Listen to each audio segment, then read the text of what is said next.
Hello everyone, Wolverine here. Today I'm having you take a look at my load order for modifications to Skyrim Special Edition from 2016. And after having played Skyrim many times in its original format, adding programmer mods or modifications, which can be very small or quite memory intensive, to make an adaptation of the game, to make it more challenging, or so you can immerse more into it. A variety of reasons people play with mods. But personally, I like to enhance the game aesthetically. I like to see the beautiful scenery, the mountains, the trees. This really helps me find some inner peace and when it comes to my autism spectrum disorder.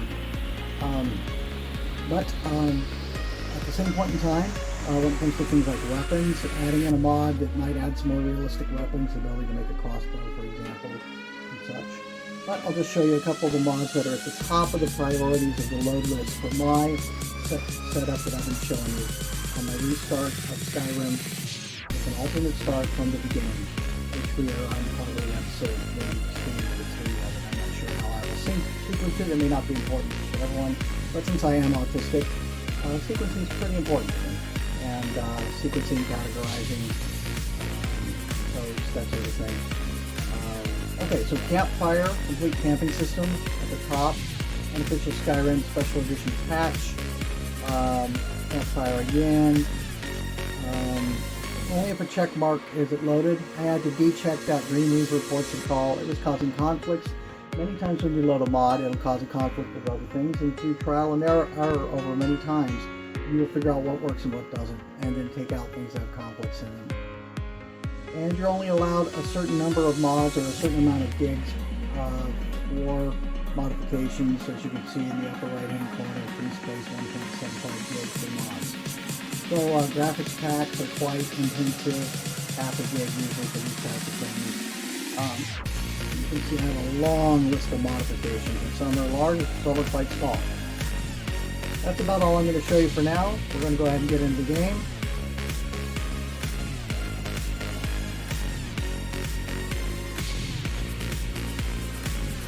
And we're going to go ahead and try to pick up where we last left off. I did start with an alternate start mod where you had a choice of 4 or 5 options of how you'd like to start. I chose to start with the house, but with minimal resources.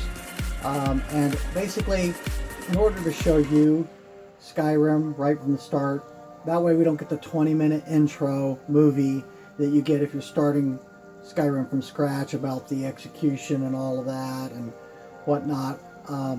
Instead, we get to start right with the house, which even though you still have minimal resources and have to go from there. So we've already played for just a little bit. We've made some armor, some daggers. We worked at the blacksmith and helped the blacksmith out a little bit. We made a couple of potions, and we've hunted, I think, before. I think we even took down a deer or an elk. We've sold some other materials from the animal that we harvested, and we made it back to home safely, and that's where we're picking things up. I think it just said we're hungry, but we'll go ahead and head outside.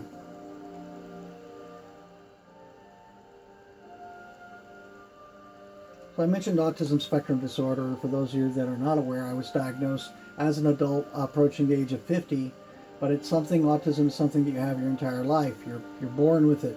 It's primarily genetic, although environmental factors can come into play when it comes to what type of autism or how extreme it is someone has. Since my childhood, I've always been a little odd, different, or even a little eccentric. Always outgoing, obnoxious, to the point, often talk in broadcast style type speech. It's very tough to get a word in with me edgewise once I get started on one of my intense focus areas. Intense focus areas are often common with people that have autism, and gaming has been one of mine since I was a very young child. And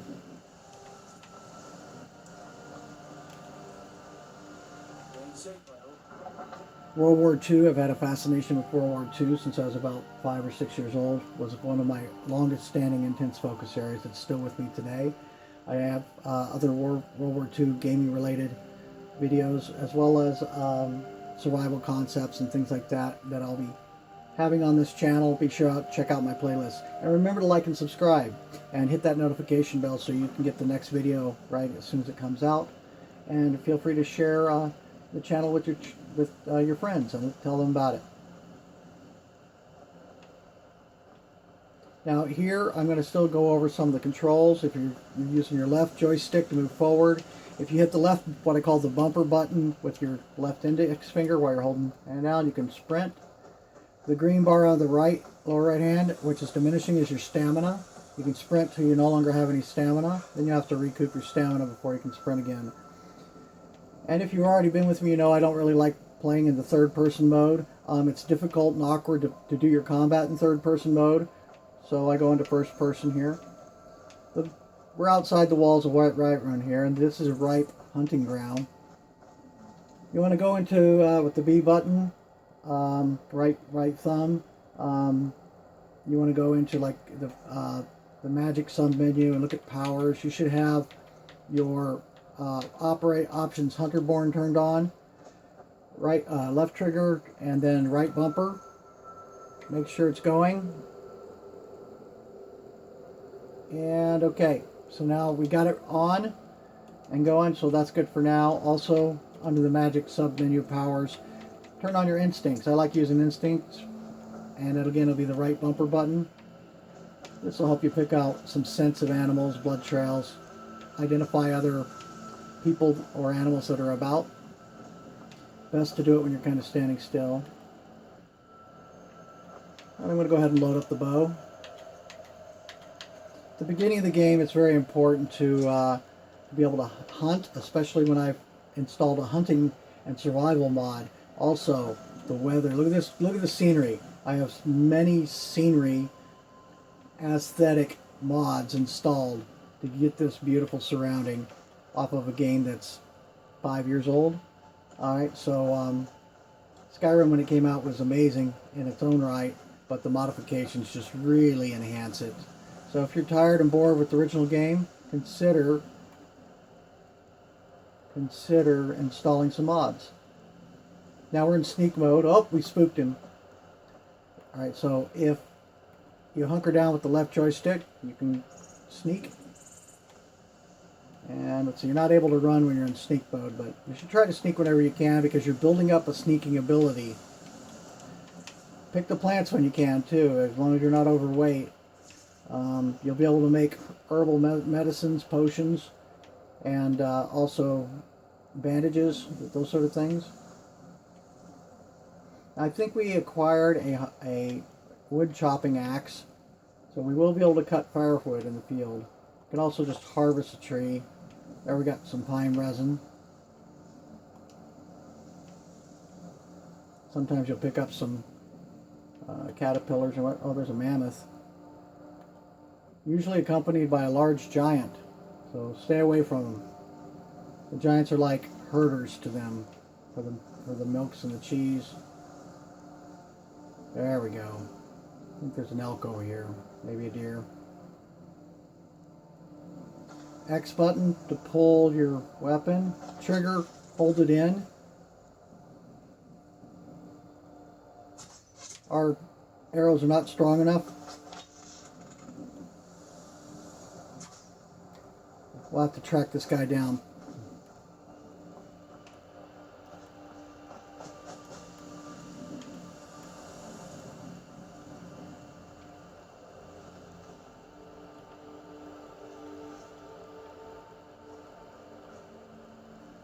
As you gain experience with the bow and arrow, your shots, you can work your way towards the experience level where you're eventually with the better bow and better arrows, you'll be able to take the animal down with one shot as your goal.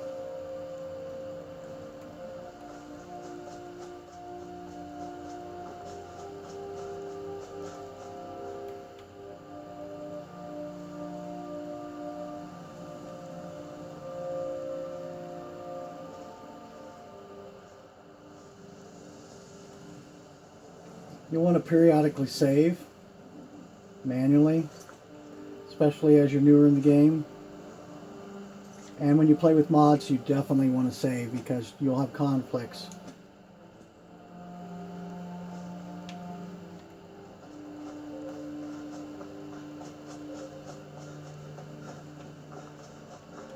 Y button is to jump. I'll go into third person so you have a little something more to watch. It's a little awkward to get out of it though if a fight erupts. And it's very awkward to shoot the bow.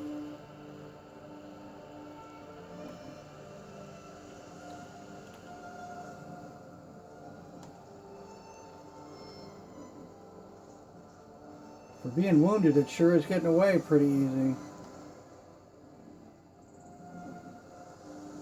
Sometimes be mindful that when you're out there and you're hunting, other animals will hunt and smell the blood. So be watching out for any predators that might come after that wounded animal.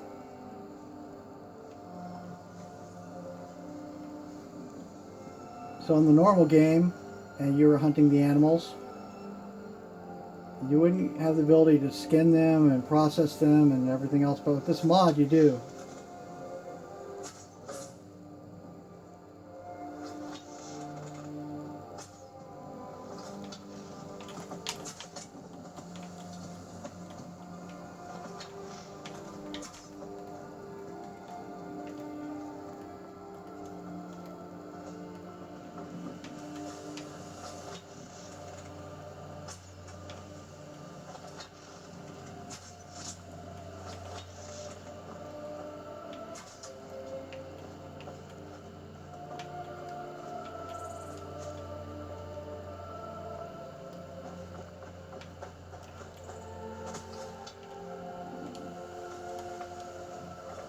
You can run faster if your bow's not drawn.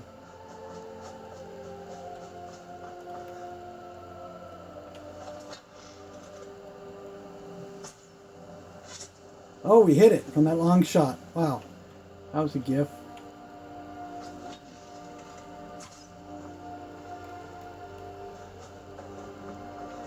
Must be a pincushion by now.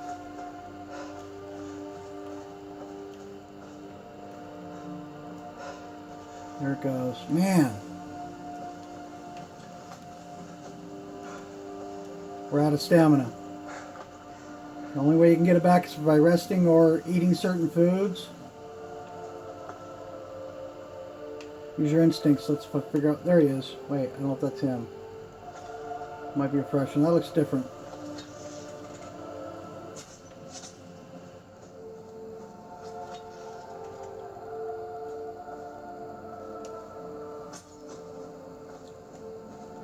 Now we will take these animals in if we don't use all the food ourselves. So we can sell the food. There we go. There's our wounded one, I think. He was all brown. Got another shot in on him. Man, that's one tough deer.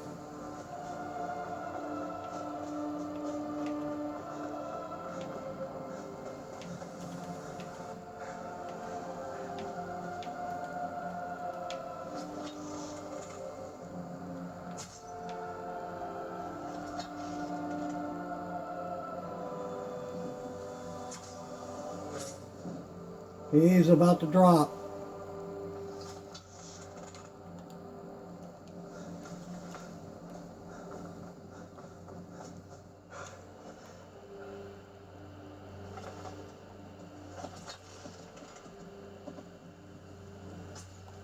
Oh, we got the close-up. I think we got him.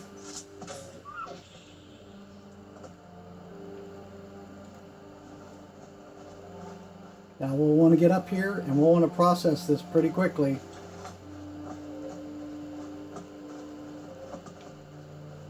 Be mindful of that predator that might be coming in at you from behind. Okay, here we made a dagger, so having a dagger will improve your chances of not ruining your pelt and your food. So arm the dagger. Hit the search button, A button, and you want to go, don't hit pickup, you want to go to field dress. To get the full experience, go to field dress.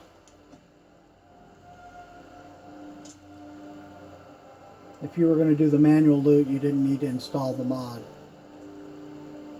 Now we go to the next step, skin the pelt.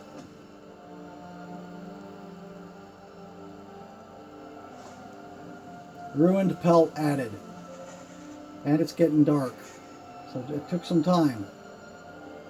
And we do have a hypothermia and winter weather type mod in here called Winterborn, which makes this game really realistic and pain in the ass when you're out in the cold at night, or when you're wet or in the winter weather. So you be mindful of that.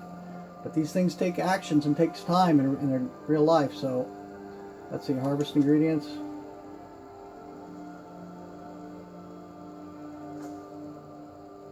And we'll go ahead and we'll eat something as soon as we're done. Butcher the meat.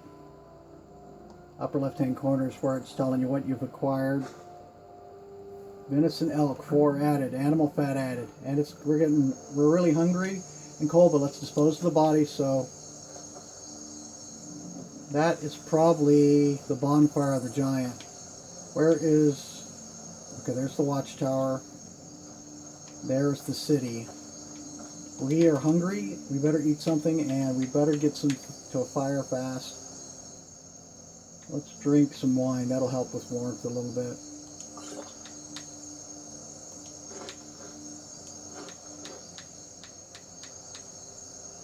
You don't want to eat the raw food. You want to get to a place where you can cook the animal meat. Go ahead and do a save since we got our kill.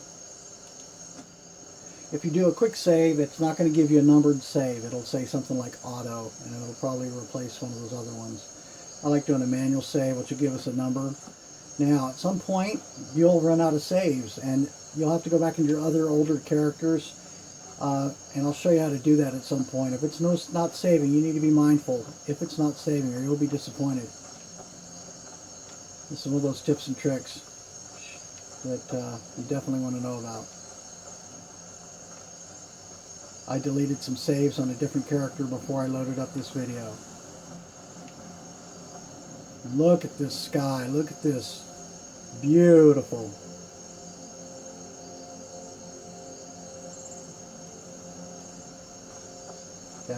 Look at this.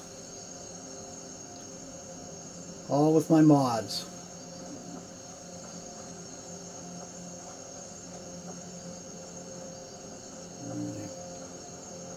We haven't been able to acquire a tent yet, so we're going to make it all the way back to the house, loaded down with this loot. And we're really cold, but we're close enough to town, we'll make it. It's also important to know where the little fire pits are. There's one near the stables, I think, if you needed to warm up.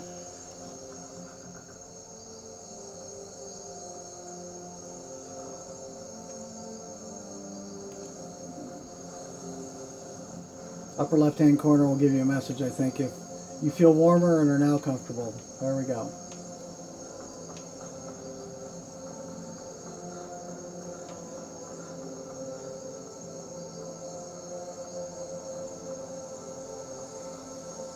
Anytime you see someone walking about, you can always try to interact with them if you want.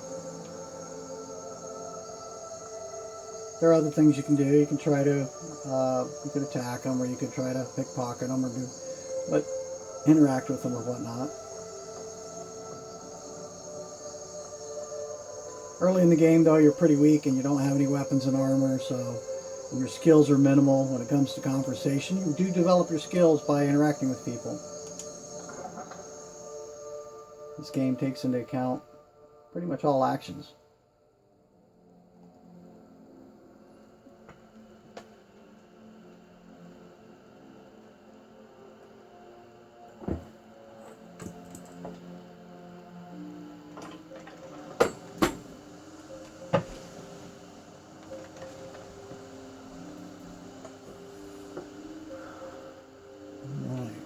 Quiet run at night. Beautiful. Now once you've acquired some raw materials, you can use the forge and such at night. So I don't think we have any iron ore or anything on us. All the shops and stuff are closed. We could go into the tavern and see what's going on over there.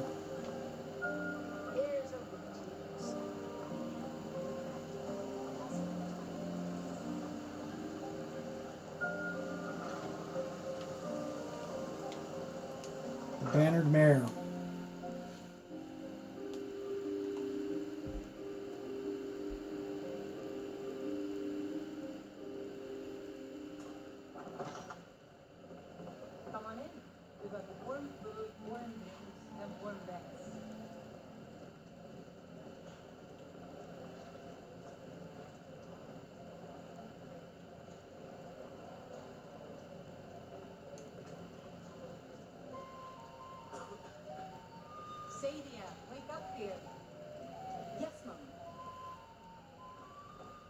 I'm moving that camera myself with just a slight move with the toggle. You can move it up, get a bird's eye view coming down. You want a drink?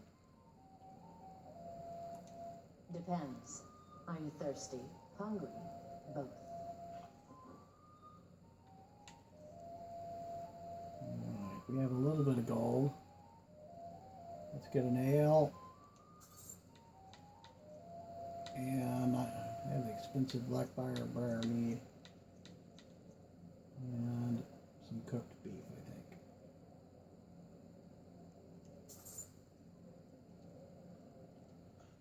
Now please, no more questions. That was just lying around? Good find.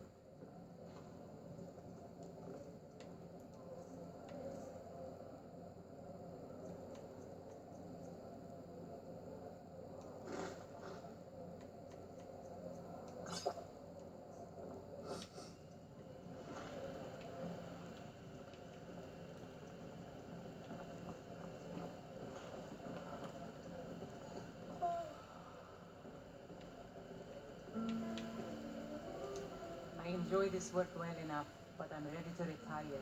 10 gold pieces to rent the room for a night. Anyway, what do you need? Looking for work, got any leads? Here, take a look at this.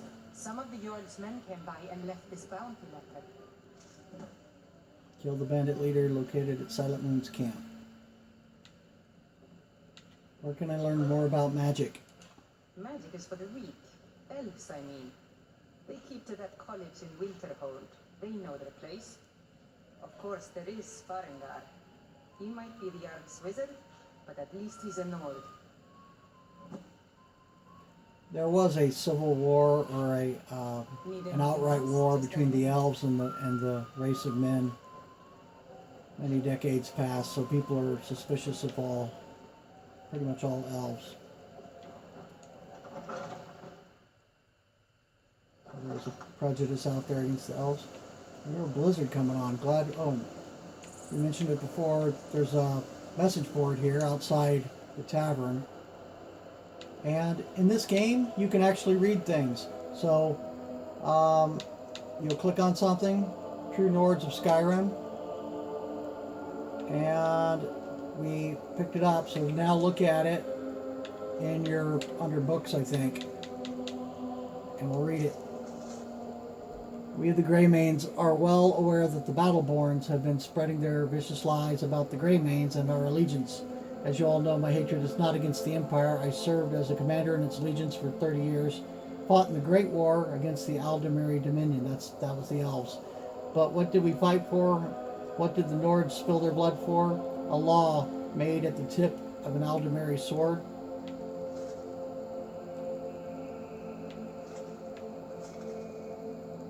Where are we at? A law made at the tip of the Aldemiri sword to forsake our most beloved ancestor and divine, to let elves dictate our lives and rule us as superiors. No, my brothers, the Empire chose the way of the coward. They struck a bargain with the enemy, and the price of that bargain was paid by all of the provinces except Cyrodiil itself. While the Empire bleeds Skyrim dry and expects us to pay their debts to the Dominion and the upkeep of their legions, what do we get in return? The outlawing of our gods and traditions, and the persecution of our own people. A marionette emperor who is in all regards just the extended arm of the Thalmor. That would also be the elves. I tell you now, this is not the Skyrim nor the Empire I fought for in my youth. I will damn well fight again to break free of the shackles of the oppressors. Oppression is need be. Bignar Greymane, on behalf of the Greymane family. So this is just a real sign of the times of the budding civil war between the Empire and the Nords.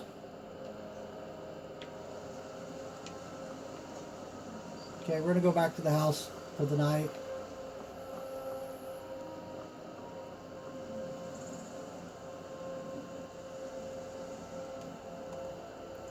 Now, a trick in here, I think, is you can go into... Oh, let me see. It's been a while. Go into gotta think of what sub-menu it is. Okay. I was just gonna get a screen grab. Said okay.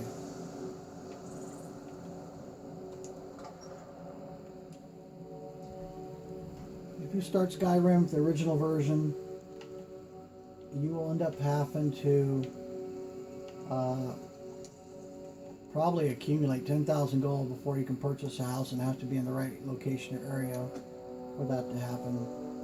I'm going to take my armor off here, take the weapons off, put a couple weapons on the rack, be kind of proper here.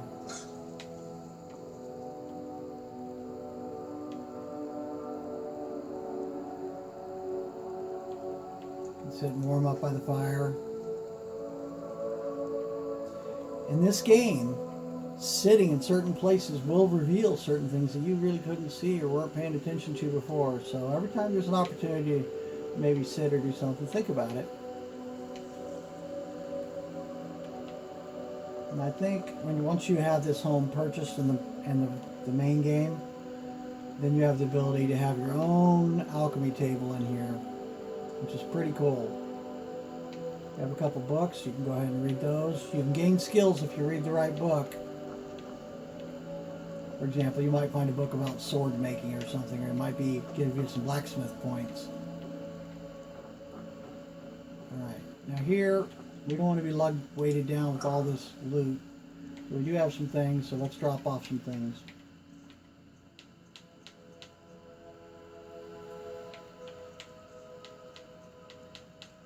Anything that that's not equipped maybe, or that we're not going to immediately sell right away. Oh, we need to go down to the cooking pot and cook some of our meat.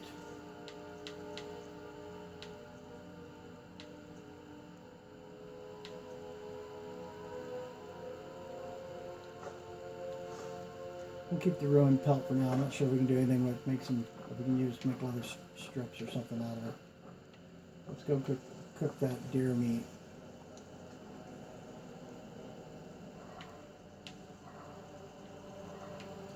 Breaded elk cutlet. We have the ingredients for that. Bread and venison. Aid stamina recovery. Restore 100 points of hunger. Warmth is increased by 10 points for X amount of seconds. That's not bad. See what else we can make. Elk steak. And cheese wedge. What you're doing is you're slicing up your bigger cheese wheel. 2 different types of lavender tea, and one of them is super expensive. Look at that. Retails for $150, means we can probably get about $75 for it. Let's go ahead and make one of those. And let's go see what else we can make for cook the steaks, the elf steaks. Seared fat. I like keeping some animal fat around as a fire starter.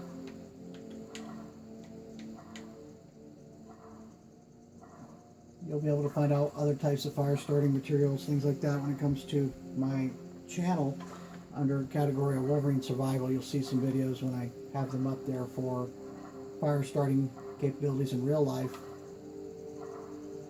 Other prepper type topics. Elk steak, here we go. We're going to make some elk steaks. Cook up the venison. Alright, now we're going to go to bed for the night. Let's see.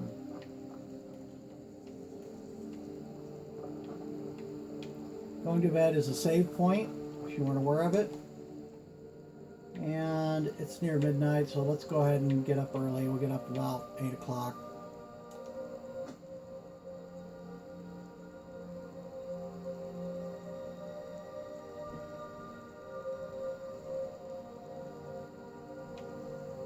We're not off to a bad start. We haven't died from a wolf or anything this time around, so this is good. And we're going to head back down and get a start on our day. Don't forget your weapons from the rack.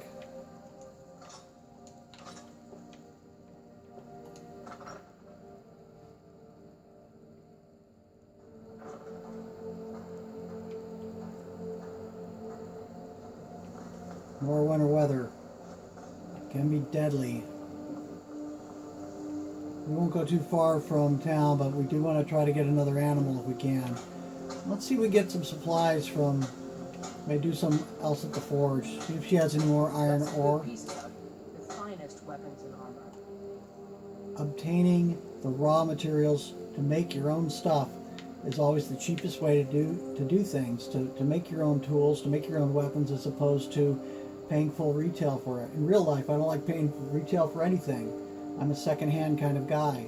I will really only pay premium retail for something if it can't be found anywhere else, and I absolutely have to have it. But in this case, most cases in life, you can get by with a whole lot less. Okay, iron ore, very cheap here. So we'll take all the iron ore she has. And see how pricey the leather is. Let's see if maybe we can make our own, use that old ruined pelt before we go to the smelter. Maybe we can make strips or something out of it.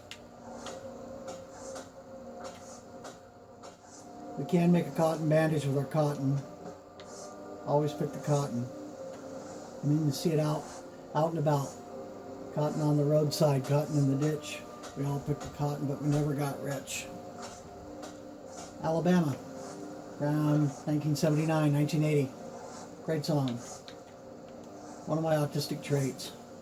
Remembering songs, remembering movie quotes from obscure movies, or obscure secondary or tertiary characters. So there it is, leather strips. We can use the ruined pelt for that.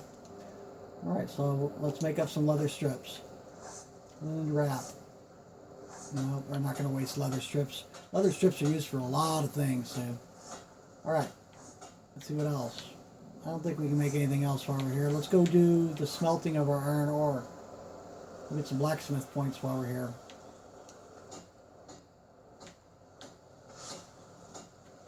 Okay, here we can get it from the iron ore. We could reverse engineer. We could take the woodcutter's axe apart. We could use a sword. We can melt down a sword.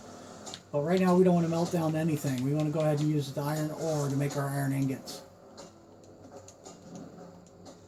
There, smithing increased to 17. Awesome. Awesome. Becoming a better smith all the way around. Now if we want to try to make something or improve it, let's see if we can sharpen anything first. We can improve our bow. That's definitely with the leather strips. Let's definitely do that. We can improve the mace, and we can improve the woodcutter's axe. Awesome. And we'll always check all the stations. See what you can improve. Now we're going to see what we can make with anything we have left here. Probably don't have enough materials for anything. I'll just look at the small stuff for now.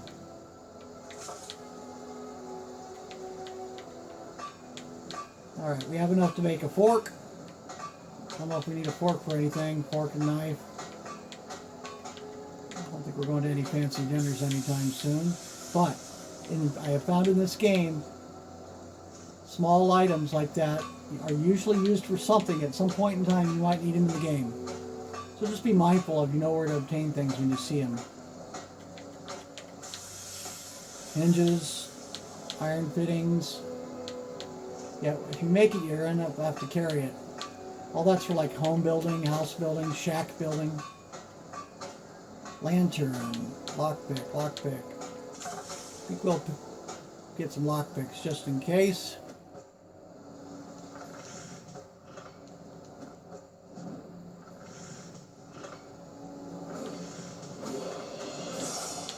Alright. The saw. Let's go ahead and make the saw. I like having tools. Tongs. Okay. Made a few things. Ready to head back out.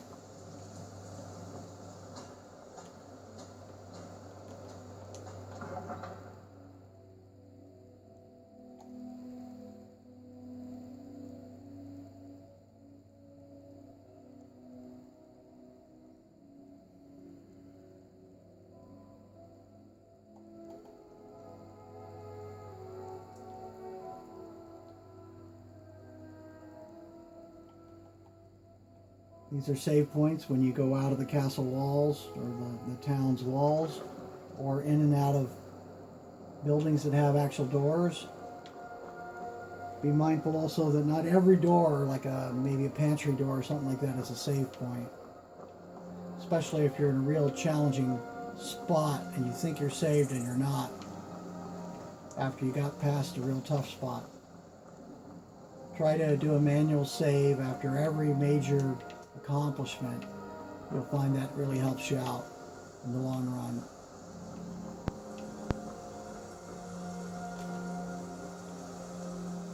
And you can go up here and take a look around, see what the views are like. Watchtower. Jump.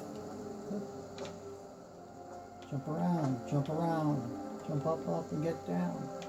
House of Pain, I think. 1990s, early 1990s. Okay, here we have the traveling merchant caravans, the Khajiit, the cat people.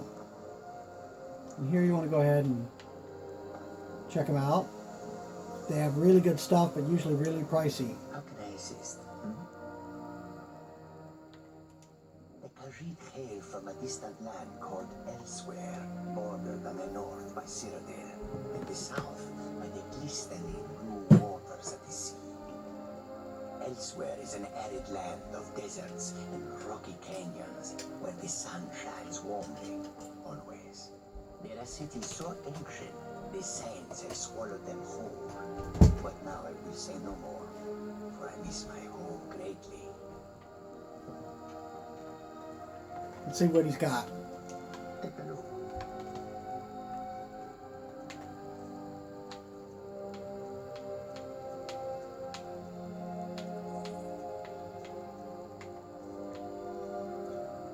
Let's see. We only have 52 gold. I'm just kind of window shopping here. Now, see the green parentheses numbered in the middle, bottom of the screen. We see our armor rating is 42 overall, and if we add these and equip them on our arms, it'll increase our armor rating to +6. That's what that means. Over to the left of that is a warmth rating. You also want to look for warm clothing, especially when the winter weather's out there. So these kind of boots would be helpful for armor rating. Quite honestly, one of the ugliest pairs of boots I've ever seen in this game. I'm very particular about the things I'll wear. Again, that's one of my autistic traits. Okay, that's one of the nicer backpacks. The entire backpack system is a mod that I added to the game, which I think is really, really cool. It gives some great additional flavor to the game, and you should have a backpack, and it should have additional carrying capacity, etc., etc.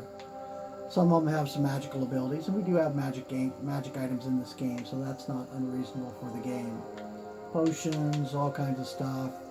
So as you can see, potions can be quite valuable, which means if you can ever figure out how to make this potion, you can probably sell it for half of the retail price. You can probably sell it for 200 to somebody. Alright? Alrighty, I don't think he's going to have anything that we can deal with. Although I'll look at every now and then for rare ingredients. These guys will often have. And they love moon sugar. And books. Manual of Lantern Care. That could be interesting. Small tent. 62. We don't have quite enough for that. We might if we sell something to this guy. Let's sell something to him. Sell these cups. Sell a bowl.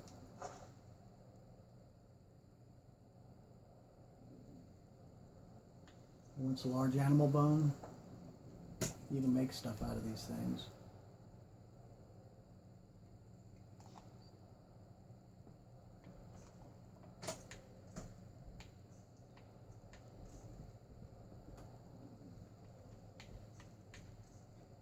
And let's see, we got to sell something else, so to try to get up to, if we want to buy a tent or something. So I don't know if I have a weapon I could sell. I don't want to sell anything here. I might could sell the mace, or the sword, or I prefer the sword or the mace. For now, I think we'll keep the one that does more damage. We could sell the sword, probably make another one, so Our blacksmithing skills improving, so let's go ahead and sell that.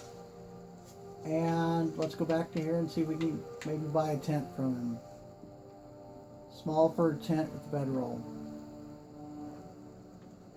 Anything cheaper? Now this is just for the case where we might leave this tent set up out in the wilderness because we have a house in town, but we might use it as a staging point.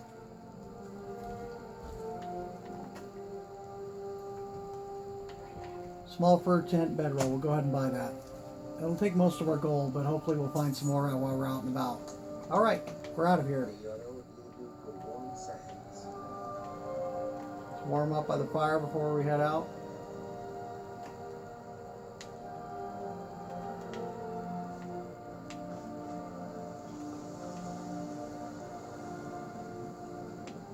Could eat some food, eat something to eat for...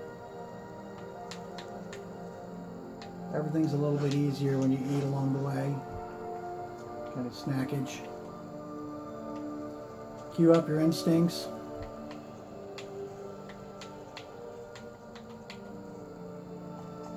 Alright. Now, I'm a little more inclined. I'm going to load up the bow. Now that we've got some weapons, and we've got a little light armor and a helmet or something, so we could start to tangle with something if we had to, but I'm not necessarily in the hunting mood. We've already done some hunting, so let's just explore a little bit. Real adventure, explore out of our... No need to sneak, we're just trying to make good time here to explore the map a little head south. B button down to the map, and by the way, in the normal game you'd have a two-dimensional map, but this is one of the great mods. I love having this 3D map of Skyrim here. Here's Whiterun, and we are now headed west. There's a road and the watchtowers out here. I think we pass watchtowers over here somewhere. Alright.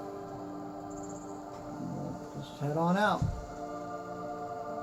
I'm going to go ahead and hit a save point since we're going through no doorways. Do a manual save.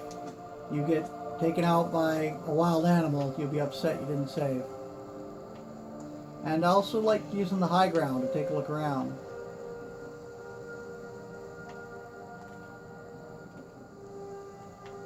Go pan around.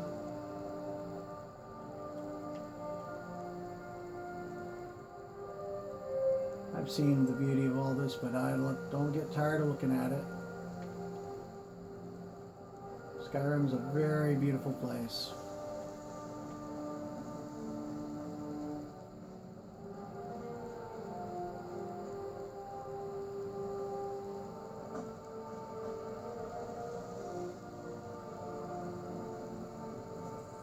Old ruined house here. Take a look around, maybe somebody left something behind.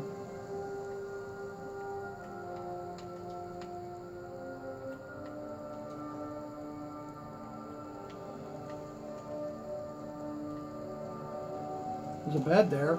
Might be able to spend the night there if it was not a rainy night. Get some rest if you needed to.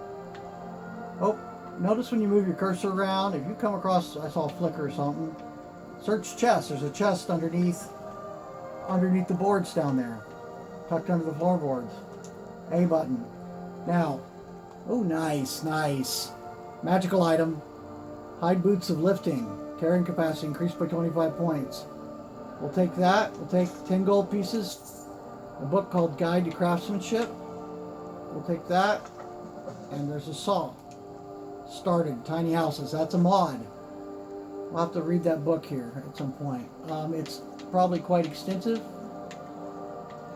It's sort of a how-to book.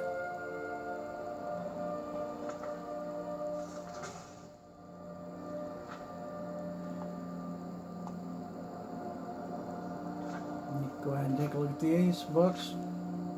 This really helps you out. Keep it in your possession so you can use it as a reference as you're trying to figure out how to do these different things.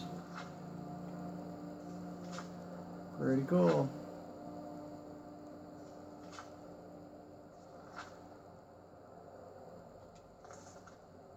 That is one of the really cool mods out there. A little memory hungry, but as it would be expected. Oh, now, the other thing I was going to mention was chests are very important because you can leave things there. So you could, they aren't necessarily going to be there when you come back, but you can leave them there at least temporarily. The chests in your own home, that's a different story, but the chests that are out in the world, just again, other people can come along or whatnot.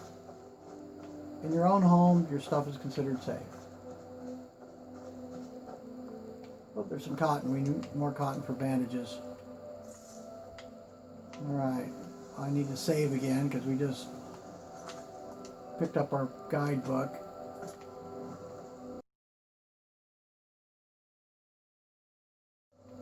An old fort here. Sometimes it's occupied by Empire troops, like the county sheriff, or sometimes it can be taken over by bandits. You never know what you're going to get in these places. But I'll say this, we're probably... Oh, someone's up there. Let's hunker down. We are in sneak mode at the moment, although it's very hard to sneak in the road. Standing in the middle of the road. But if this little line becomes an eyeball, then that means somebody or something is sensing you're there or looking for you.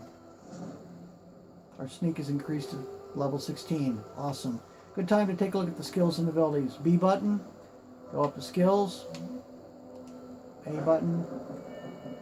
And depending on your race and your character, you will have started out with some of these higher than others, and others have developed over time. We've done a bunch of smithing, so we're up to 18 now. We have a couple of magical abilities, so we have some healing spells and a fire spell, so our race may be more prone to using magic. So it's a good thing to check out here. Once you gain an experience level, you can start working work your way up these technology trees, which is really cool. And this has been modded several times for it to be like this. So again, you're going to get more of an experience here watching me how I play it, and I'll tell you. You can ask me in the comments below what type of specific mod I'm using for whatever, and I'll answer your questions. So also remember to like and subscribe, and hit that notification bell so you'll know when my next videos come out. And be sure to tell your friends about this and share this video. Okay, let's head back out. Keep picking up flowers as you go. We're still... Oh, I saw an eyeball. Something is aware... Oh, here it is, right here. There's a guy on the road. Something was aware of us.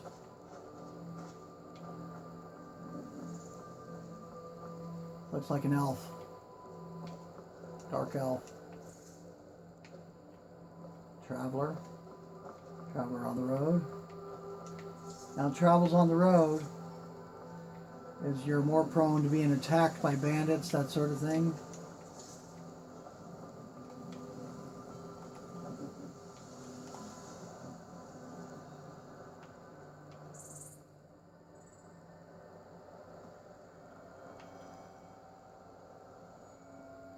Now, that sound you're hearing is actually emanating from a plant.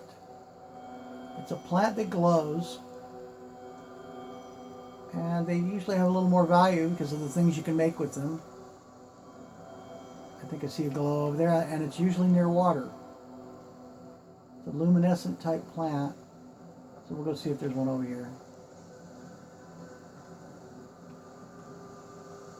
Thought I saw a glow over there. We'll check over there too, but here's one. Harvest Nerdroot.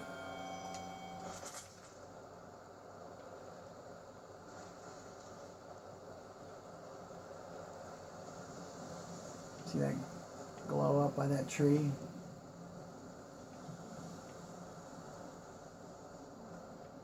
Sometimes there can be entire quests centered around obtaining plants. It depends on how you want to play this game. You want to be a hunter-gatherer, you want to be a fighter, you want to go out, you want to try to play the game without weapons, you want to try to have every weapon possible. It depends on how you want to play. You want to try to play the game without fighting, you want to fight everything. You can play it however you like.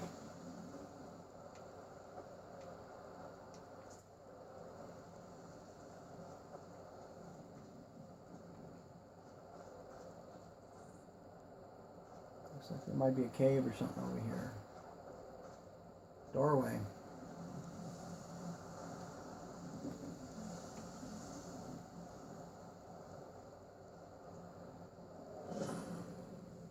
Veterans Retreat discovered.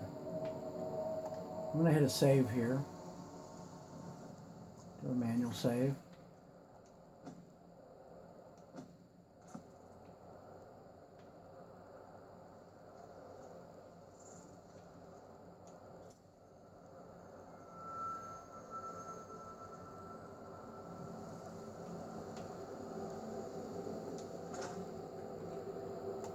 Right, it doesn't say steal, so maybe it's just abandoned. You can take these items if they say steal.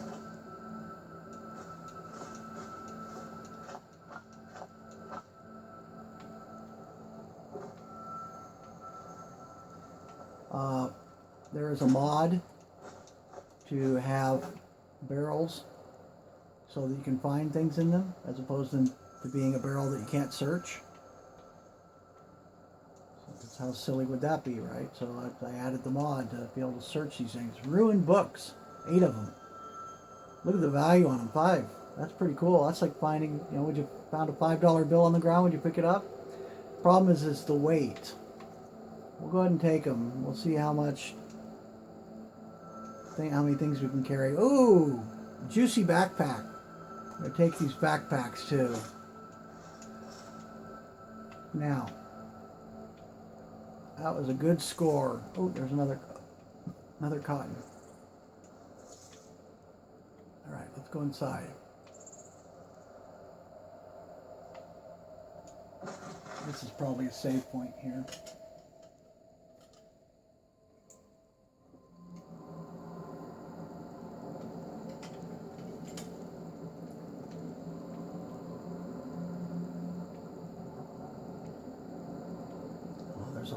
There's a lot here.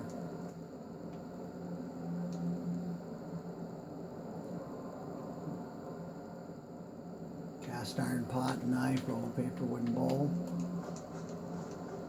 I'm a guy that will take all the loot I can if I can carry it. I want the value for it. You should see my garage to prove that. I used to do storage auctions there for a while. Really enjoyed that in my semi-retirement here. Okay. I could always, if we come out the same way, we can search these crates and stuff on the way out. I'm afraid to get loaded down too much.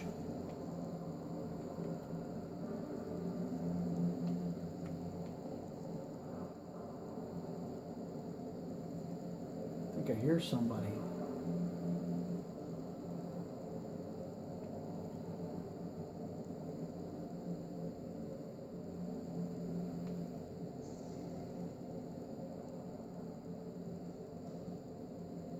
Crap. Man, I thought we were hidden there. Dog attacking us. Draw the mace, and we might need. We just got bit. And we may need a potion right away.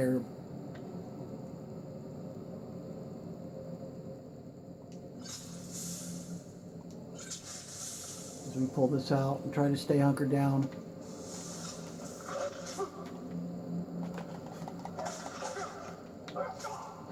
I hate being in that third person view.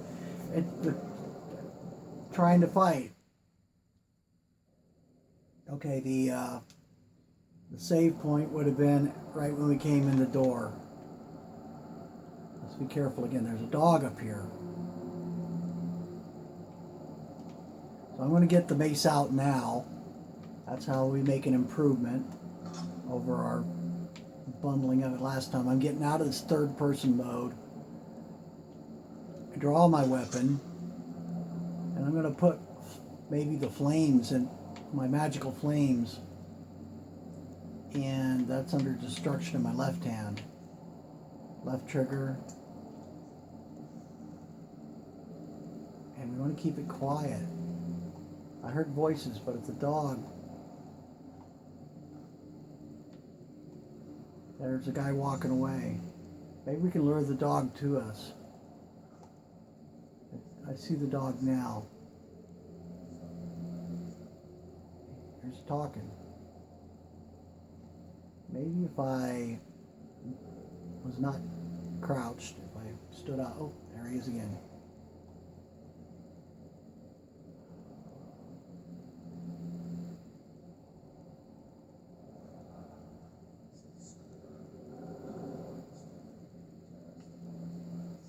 He's talking to himself. All right, back up.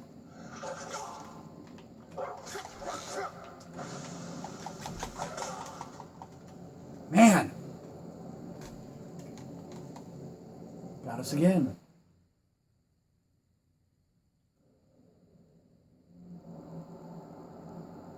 Let's try this again.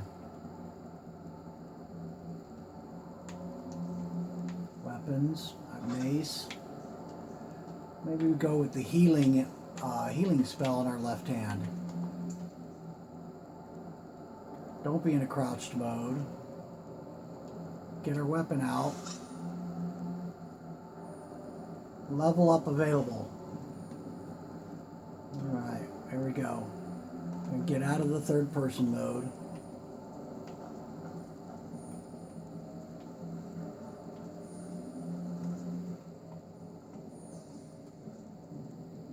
There, wait till he goes by.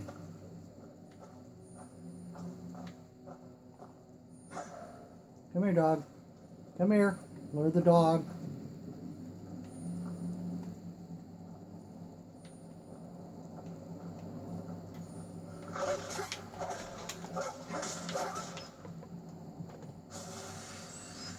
Let's take that potion too.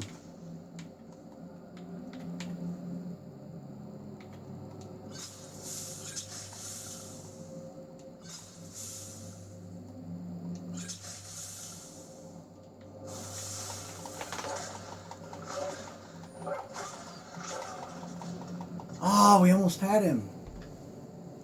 That's like big, massive, like Irish wolfhound type dog. All right. We'll try again. We'll make improvements. The one thing you don't want to do is do the exact same thing over and over and over again without trying to do something better. This applies in real life too, especially around a poker player. You don't want to be going in there and bashing your head over and over again doing the wrong things. You want to try to improve every time you play. You learn a lot from your mistakes. Okay, here we go. Let's load up the mate. I wish I had a better weapon. We're just so new in the game. Maybe it's too early for us to be in this scenario. Iron mace.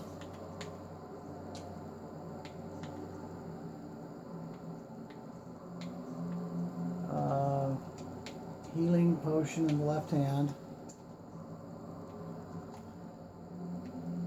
And I think we can take that Fortify Health potion in advance. Potion of Fortify Health increased for 60 seconds. There we go. But it restores it, so we want to take that one first before we take the others. Alright. Alright. I still think keeping the dog away from the man is luring him back. Oh shit, the man's coming too.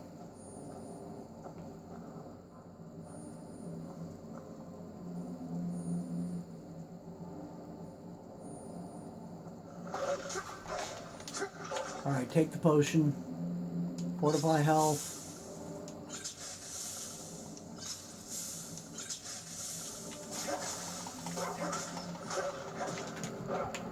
Take another potion. Slap on a bandage somehow, real quick.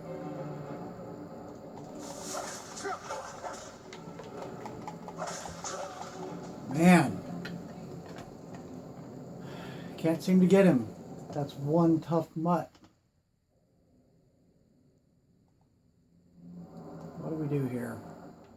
improve this. We definitely don't want that man coming in afterwards. We got to have the dog bind against. We need better armor, probably.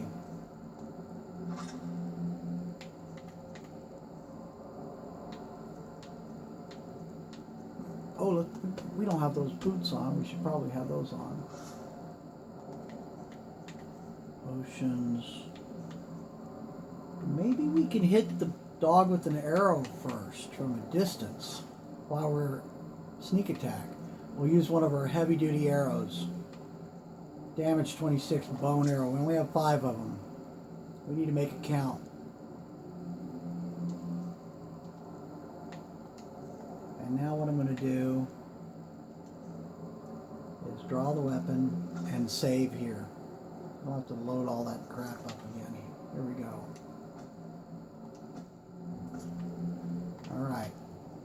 We're going to do something different here. We got to get that dog. We're going to wait till the man goes back behind. Walks out of view. I see him. As soon as he walks out of view.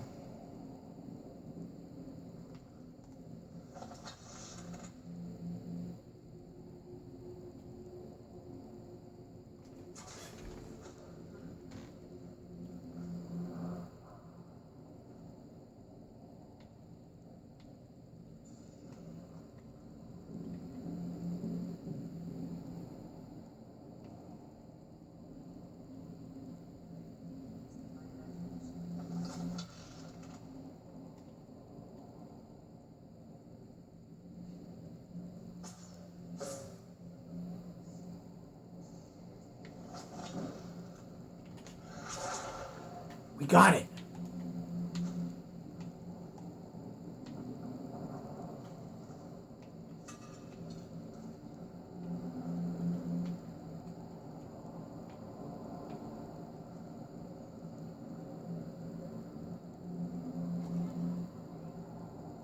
I'm going to save after killing that dog. Don't have many more of these arrows.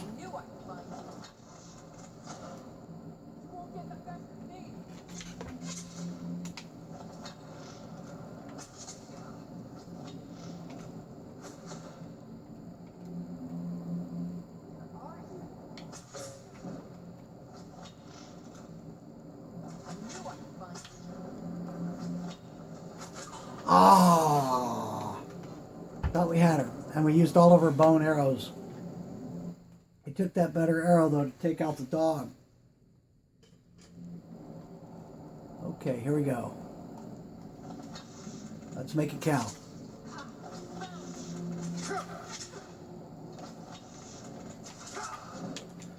I don't think we have any I did save the potion.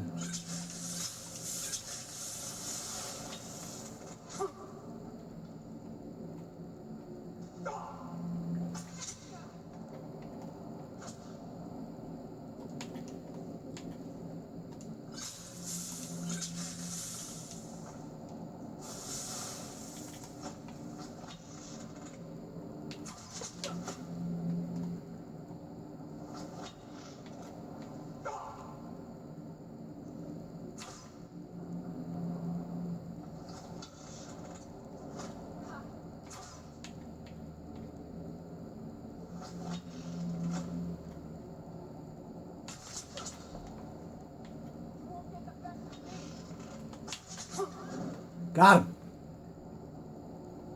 Not quite.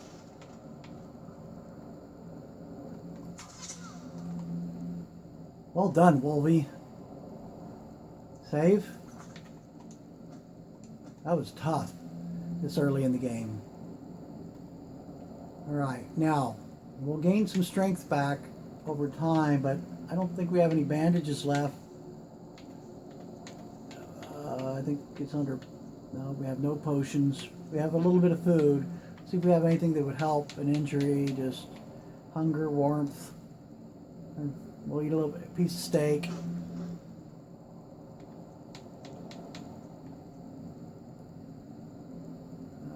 Lavender tea, there's that expensive tea. I really don't want to use it just yet, but we could. restores health. Might regret it later by not taking it now. Uh-oh.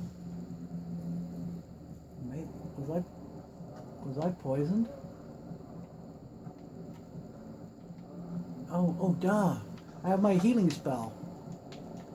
Oh, boy. Healing,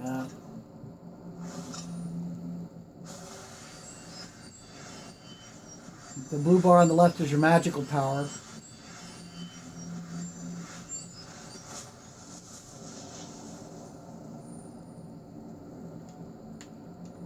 Let's see what's left for what arrows and such.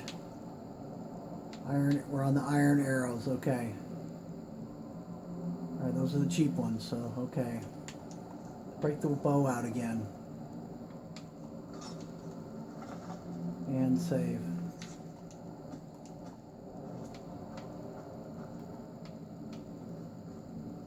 Let's search her if we can. Oh, where's the dog? Oh, and you can pick up your arrows, I almost forgot to tell you. Pick up the arrows, especially if we find the bone arrows. We use them on the dog, I think.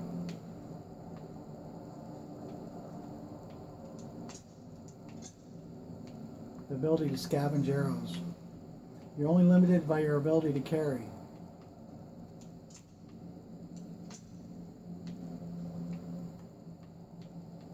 Mushrooms.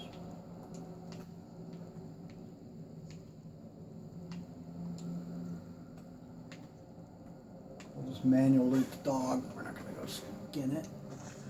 Bone arrow recovered. Save. We'll look at those other crates on the way out if we survive.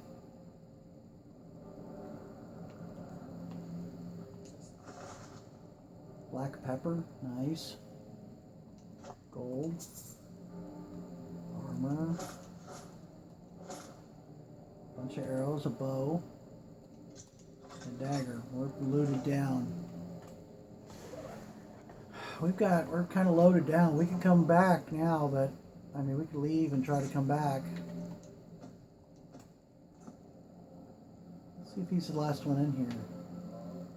Let's use my instincts. Let's see where he's at. Right bumper bar.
Being stealthy right now might be the better part of valor here.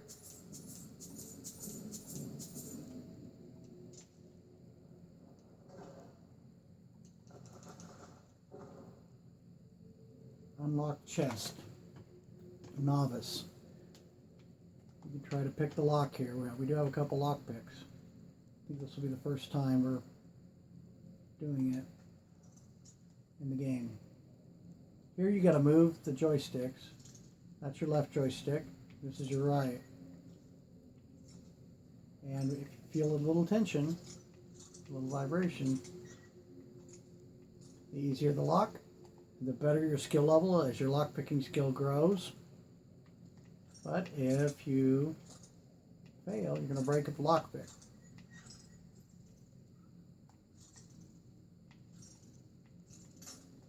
Damn it. We have 8 lock picks with this.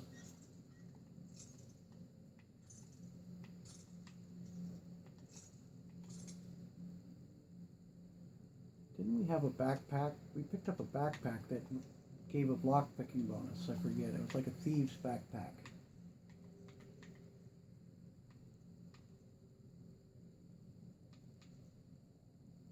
No. Increases your stamina. We might as well wear that one. Carrying capacity and stamina.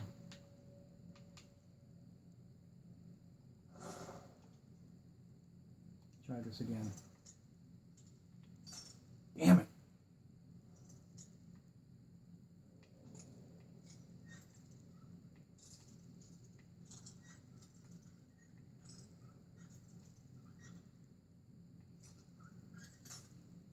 Damn it, Jim. Crow from Star Trek. There we go. Yes, right on. 62 gold. Awesome. It's the little things in life, the beginning of these lower levels of the game. 4 lock picks. Potion of light feet. Potion of minor stamina. Scroll of oblivion unbound. 2,500. Holy shit. Invokes an unholy rage and a summoned or raised creature, granting 200% attack movement speed. It heals 10 points per second. Last 60 seconds. Yeah.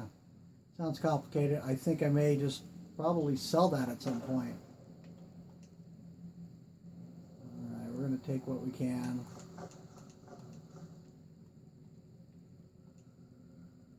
There's a thief backpack.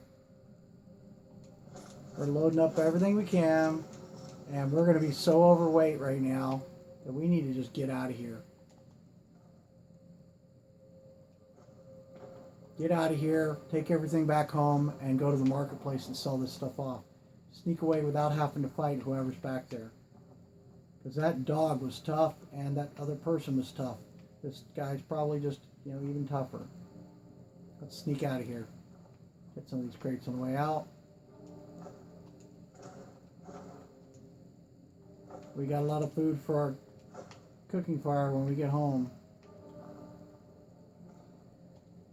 And some of you may be just wondering, why am I taking all this crap? Well, again, right now, at the beginning of a game, when you're just starting out, would you leave $1 bills, gold pieces on the floor? No, you wouldn't. So in this case, these objects,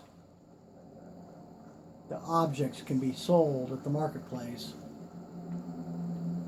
And you know what? We're going to leave whatever objects are here. We're probably coming back to this place, so we'll save something for the next loot. Oh no. What if it's storming?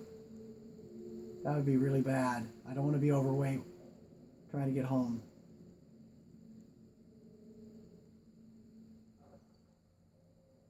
Oh. Thankfully, good weather. Now put the bow away to make better time. I want to queue up the sword or something in case we run into. I'll queue up my mace. Seem to be doing well with that. Dagger in the left hand. Okay, we're ready to go in case we encounter something. So remember where we were at. There's a little flag there. That was marking that little hideout.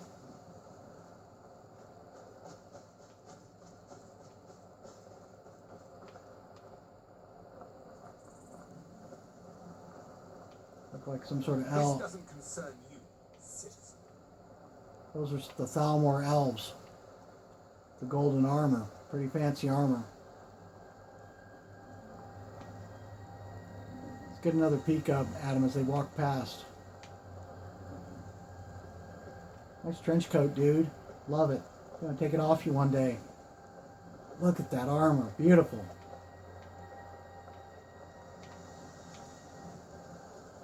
Thalmor, Thalmor, Thalmor elves of the Aldari Dominion.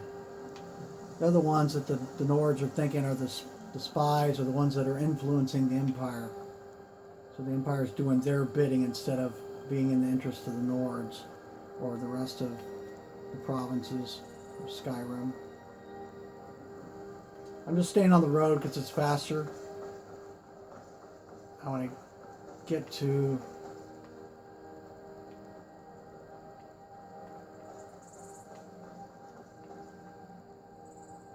You know, we could use that chest in that abandoned house there. Yeah, let's just try to make it all the way back. If you right click down in the, go to items, in the lower right hand corner you'll see carry weight 191 out of 250. We can still carry more, but I don't like to push it because you might find something better on the way home.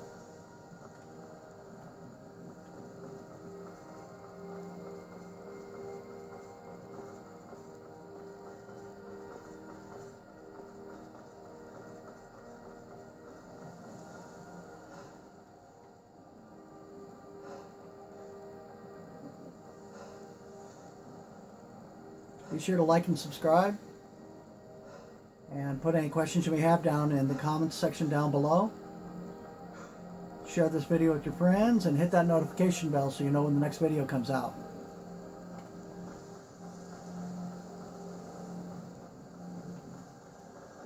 For more of Wolverine gameplay. I do play other games as well. My nickname is Wolverine. I'm a poker player.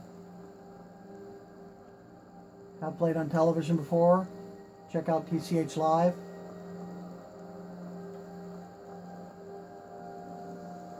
July 13th episode was a great one. Great appearance for me. Okay, we're almost back home. Might want to eat something here. We're out of stamina, I'm sure. Don't eat the raw meat, you get sick. We're going to have a lot to cook with here though, that's good.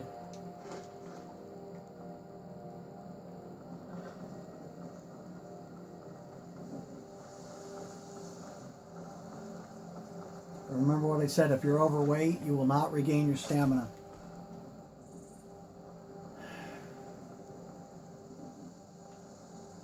So we can either go straight to the marketplace or we can go into the house and leave it in our chest.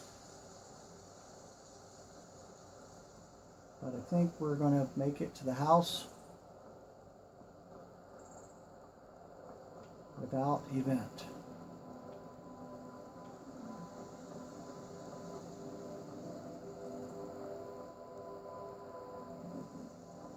And check out the view from over here.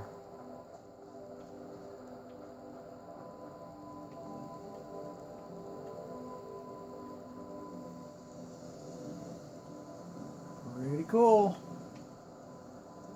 That mountain up there at the top is called the Throat of the World.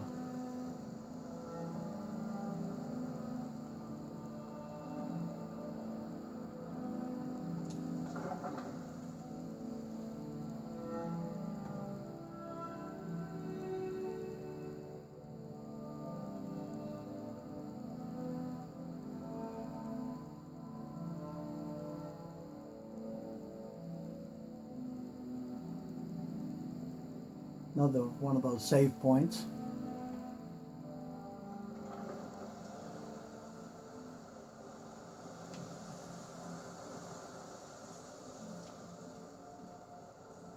We'll just go into the house. It said level up available. So I think what we'll do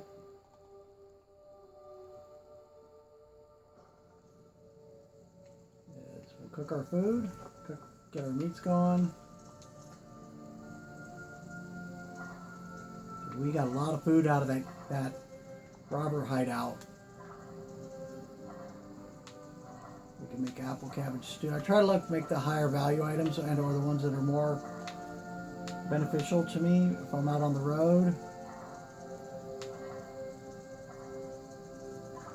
Be careful of using something you only have one of. Potato soup, rabbit. Here, we have raw rabbit, so let's do that. Salmon steak. Seared fat. Saving that animal fat. Venison chop.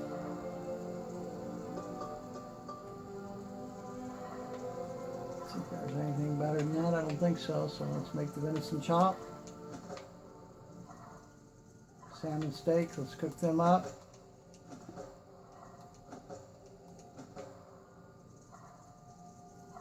And these cooked and prepared foods we can either sell or we can store.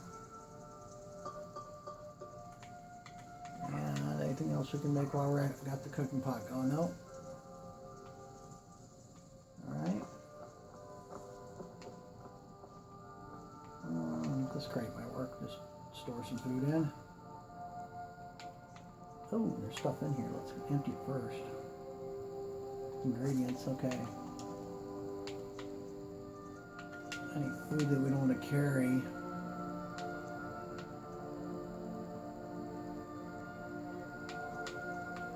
Try to offload the ones with the heavy weight, or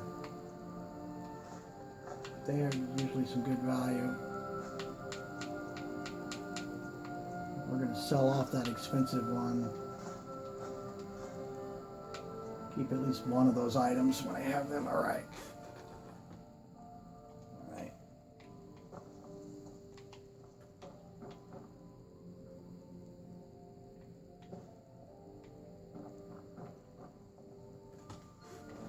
Okay, drop some things off in the chest.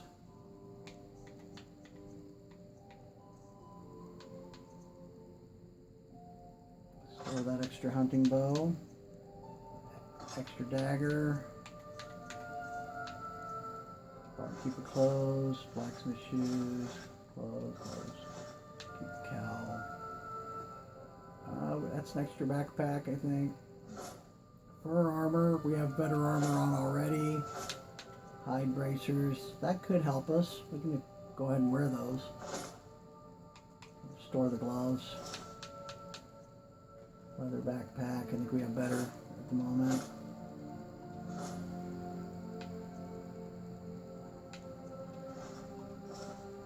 I might keep that just handy in case we need it. And we'll go ahead and get some rest. Now, I do believe we've leveled up, and I think that occurs. Let's catch maybe 2 hours of rest, see if we can level up. And I'll show you how that's done. Very good. First time we've leveled up since doing a restart of our modded version here of Skyrim Special Edition 2016 variation. Alright, so we can improve an attribute, and what these are the bars down below. Magic's 100 out of 100, health 100, 100, stamina, etc. So in this case, let's go ahead and increase our health. Everything we can do to increase our health probably in the beginning part of the game so that we can try to keep from dying here. Let's be stronger, tougher. Now, perks to increase, we have 1. So what we can do now is on any one of these trees, when you see a little blue dot here on that first part of the tree, that's a perk we can try to get. Now, you want to go with your strong points for the most part. And what have we been doing well with? We've been doing well with smithing, archery. That's a kind of a good one. Bows and crossbows. Do more damage. I think I'm going to select that one right away. Alright, next time we can increase something else after we level up again. Alright, we're rested. Okay.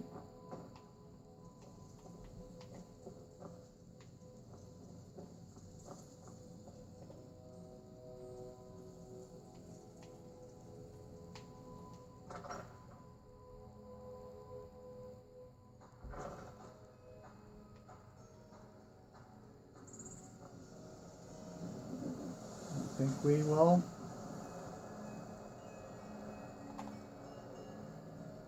end this point right here.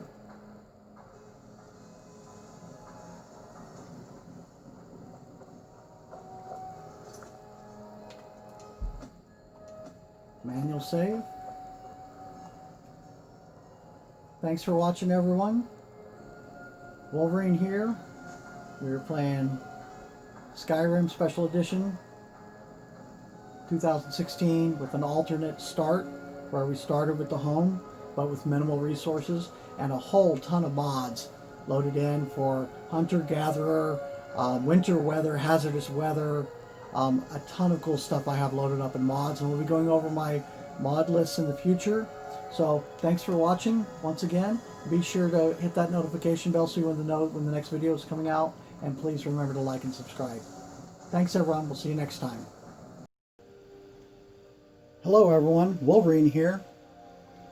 We are currently on the entry page to the modification section of the Xbox One for Skyrim Special Edition from 2016. Just wanted to give you a little overview of what the mod page looked like, the home page. At the top you'll see the featured section, and right beneath it you'll see updates available to existing mods. But as you scroll through here, there are new things happening all the time, and I'll put them up in the featured section. And so anyway, this is kind of what it looks like up here. And then if you go down a notch, you'll see my library, and in no order of importance here of what's loaded up. More importantly, if you hit the Y button at the bottom of the screen, you go to the load order.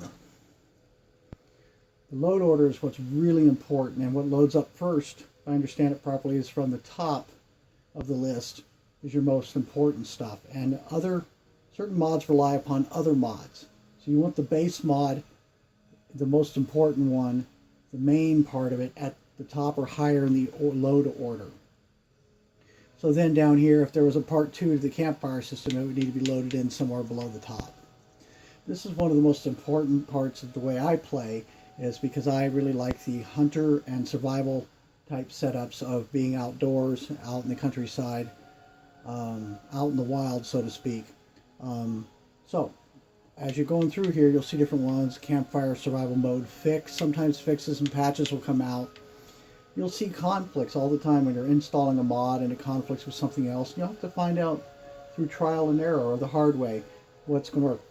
When I say find out the hard way, meaning you didn't save at an appropriate time and you're playing with the mod and it crashes your system and you lost something important. So always be saving your game when you're playing with mods, especially during the trial and error phase. Graphics packs tend to be quite large. You're only allocated, I think, maybe somewhere maybe 3 gigabytes or so.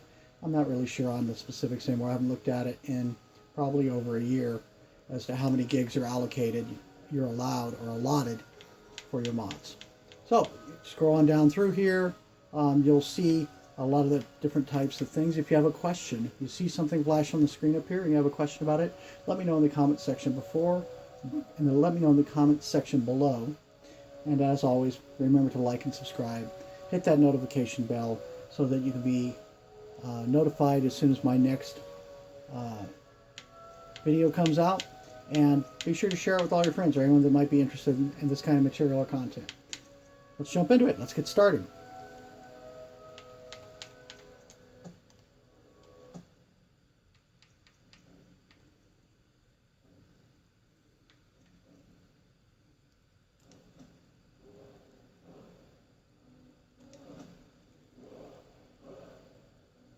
And beginning with this episode, I'm not sure if we're going to call this episode 3 or 4. This is just a memo to myself. Here with your toggles, even on these introductions type screens, you can pivot. I'm controlling that right now. You can pivot around, zoom in, zoom out, get a look at what's happening here on the graphics. And just again, with my enhancements and the modifications that I have installed into this game, it really has brought out a lot of the effects and the truly fantastic look and feel to the game. Skyrim, when it came out in 2016, was amazing on its own, but with adding just a few graphics mods, you can really make things pop. Okay, and here we go. We're in Whiterun. We're right outside of our house where we're playing the alternate start, which gave us 4 or 5 options to choose from at the beginning, and one of them was to start with a house at the beginning but with minimal resources.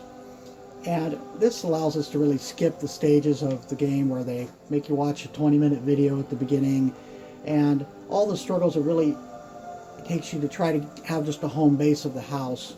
So but here the reason I do it is it allows me to get into the content much quicker for you as the audience, rather than us running around without a house as a base of operations. Now, that being said, I will be playing as a hunter and a gatherer, and I'll go out and I'll be setting up campsites and doing things like that to really give you a look and feel to as much of the outdoors as I can.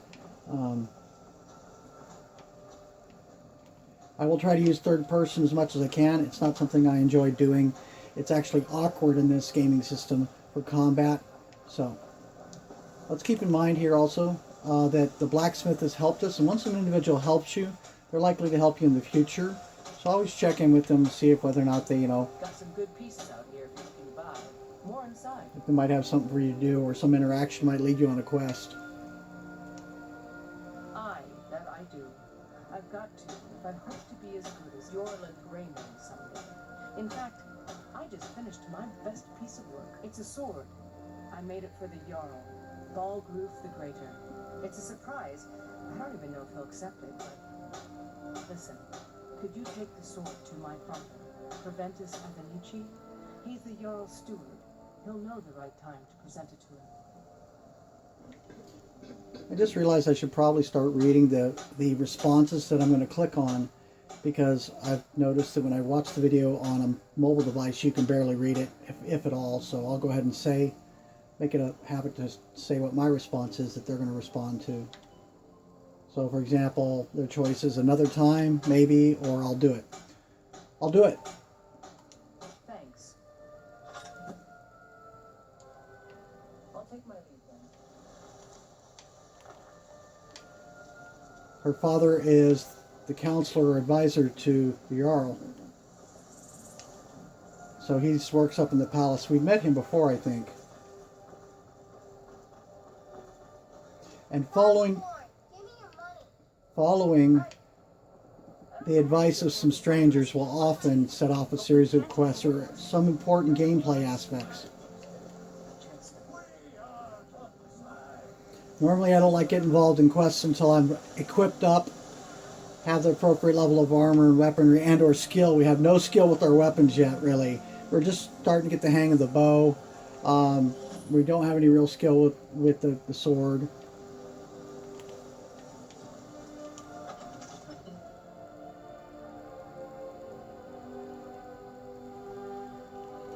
Once again, welcome back everyone. This is either going to be episode 3 or 4. Be sure and check out the prior episodes in the playlist section.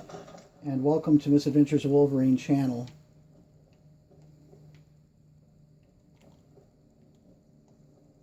Skyrim is one of my favorite games. And I've been gaming for 40 years.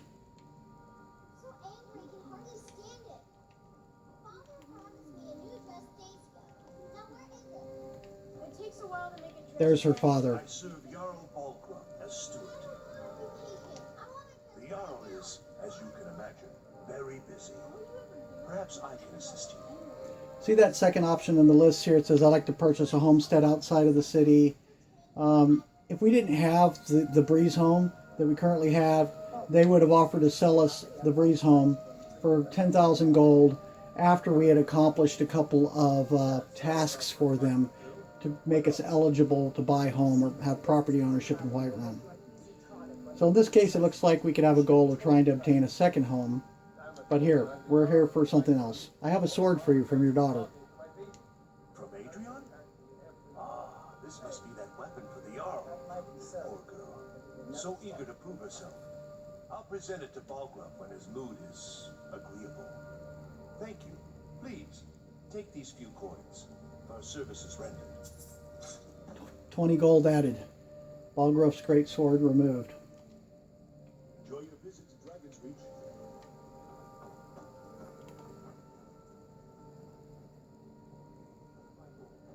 If we had more money, I'd go check in with the wizard, see if we can get some more reading materials to study new spells.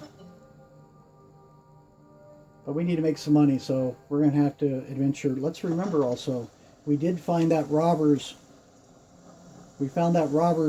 den, and we only looted it part way, so we want to definitely go back there and do a couple hit and runs, as I like to call them, on that place. Kind of like I do with poker playing.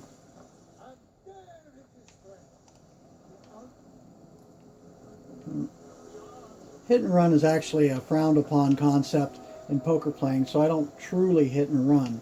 I'm actually a player that likes to go there and put in the 14-hour session, and or even start the table and end the table myself. A hit and run is when somebody comes in and you take somebody for hundreds of dollars and then you leave like the next hand. Traditionally, it's appropriate for you to stick around for at least 20 or 30 minutes. I remember this kind of thing when we were playing in the cards in the Navy 30 years ago. And when you beat someone really bad, it was almost considered the honorable thing to allow your buddy to try to get his money back before the end of the evening. So you almost always had to come up with some sort of excuse to try to get away from the table.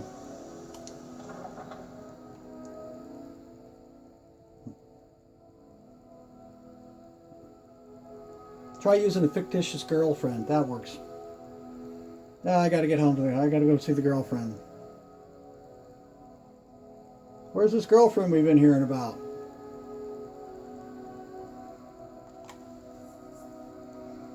You can be creative with those type of solutions, but that was back when I was like 19 years old. That was 30 years ago. For those of you that don't know, I am diagnosed with Autism Spectrum Disorder. And I was diagnosed as I approached the age of 50. And autism is something I've had my entire life. It is hereditary, genetic, and although some environmental factors can come into play. Dealing with autism is incredibly challenging. In my case, it gives me some great assets, but also many areas that are problematic for me. Some of them are communication. Too many times I will go off on this, not a diatribe, but a monologue-ish or broadcasting type style of speech where I rarely let someone else get a word in edgewise. But over the decades I've learned to take moments to allow other people to speak. I have to actively and consciously think about that. It's harder for me. Also, blurting can be a problem. Just speaking what's on your mind and saying it without giving it thought. That gets you in trouble a lot, especially with your sarcasm. I'm going to load up the bow. We're not going to do any hunting at the moment. We're heading to that robber's hideaway. But in case there's some wolves or something out here. And I'm also not going to wear out my stamina. You need your stamina really for when you have a fight. I'm in third person. It's a little difficult to click on things when you're in third person. It's very difficult to fight. So try to switch into first person when you need to go into a fight. But I'll try to stay in third person for your viewing pleasure. Look at the beautiful scenery here. Get to a high point. I'm going to pan around here. Give me the slow pan. Oh, look at that. He's already starting to look like a badass. Just like Wolverine. Alright, here we go. Now there's that old abandoned house that we did find a chest in it. And what's important is if you were playing the basic game, this might be a chest where you could store some things temporarily when you don't have a home. It's even a place you can probably camp because there is a bed where you can rest overnight in a bed, which allows the save to occur and or your ability to go to the skill level tree. And there's that chest that we were talking about. We could even move some of that loot from the robber's den over here part way, but those chests are always shaky at best as to whether or not your stuff's going to be there. So if I can make it all the way back to the market, I just like to go sell the stuff. Look at how beautiful this place is. I've used several modifications to enhance the architecture of the landscapes of Skyrim, the buildings of Skyrim, even the boxes and crates of Skyrim. Just about anything in the game can be modded by a developer. All you had to do is take the time and effort or see a need to do so.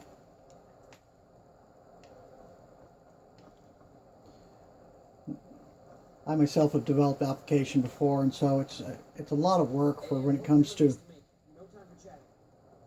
So if you ever have the opportunity to take care of a developer, by tipping them or sending them a donation or something through PayPal for their services, please do so. Now, anytime you're traveling on the road or near intersections or bridges and things, these are areas which are prone to being robbed, which is a reason why there's probably a robber's cave right over here. And we saw before there was a little flag hanging off of a rock. Sort of a flag, might have been a torn shirt. See if we can see it. By the way, there's the flag up past my right shoulder. I'm going to turn on my instincts. To do that, you go into that magic sub-menu of powers and right trigger instincts, and it's going to be the right bumper button. And you should be standing most of the time to get the best effect. There it is. Moving objects become a little easier to see. Sometimes you'll get a scent of an animal or a blood trail. You never know what's going to be, but never know what's going to happen with that. But like a lot of things in this game, everything's based on experience. And the more experience you gain at something, the better and the easier things become. The better equipment you have, the easier things become. Oh, there are a couple of mammoths out there in the background. If they're mammoths, giants are usually nearby. Here we are, we're back at the Robbers' Retreat, or whatever they call it here, Redoran's Retreat, something like that. Alright. Last time we did not clear this. We were in stealth mode, and we stole some items, and we had a fight with a couple of... we had a fight with a really tough Irish wolfhound looking dog, big dog, and dog's handler. So we need to be careful here, because there was certainly more than one bandit in this place. Now, it depends on how long you've been gone from a place. And in Skyrim, a lot of missions will reset if you haven't been back there or hadn't been there in a while. So don't automatically think you have it partially cleared and come back and then get killed by the dog again. There's the dog. He's still dead. All right, that's good news. So, all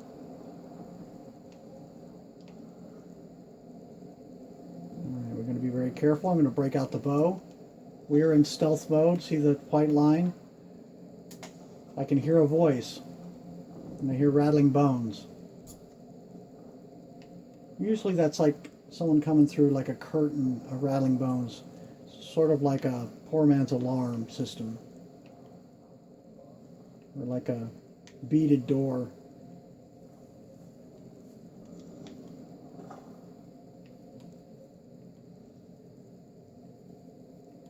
Take a peek around the corner.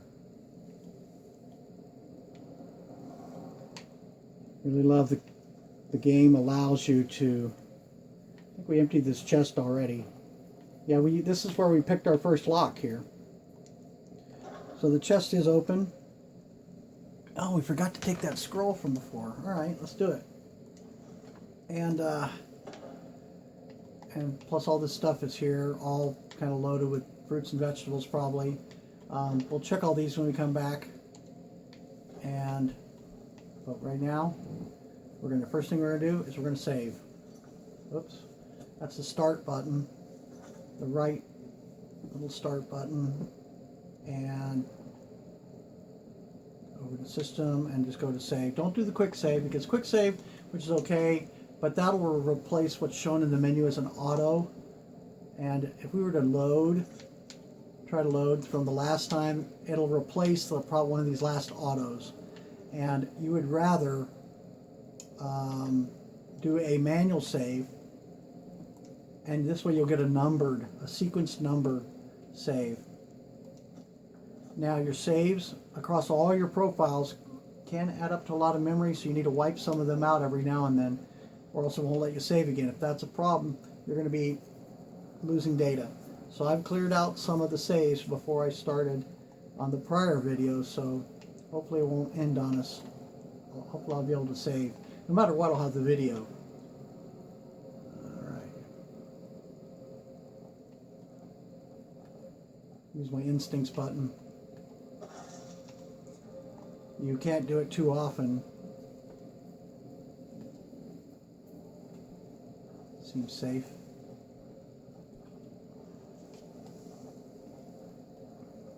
Now when we gained an experience level, we used and increased our attribute in archery. And our archery attacks are going to do 25% more damage than they did before. So we're going to become pretty good with the bow, and since I like to play as a hunter, gatherer type person, scavenger even.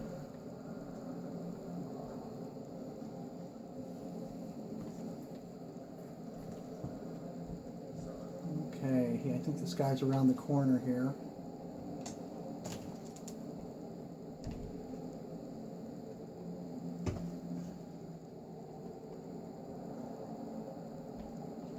Oh, I got turned around backwards. Look at that. Alright, that was the exit. I'm a dumbass. And I think I'm the one that went through the bones. Where are they? I'm not seeing them.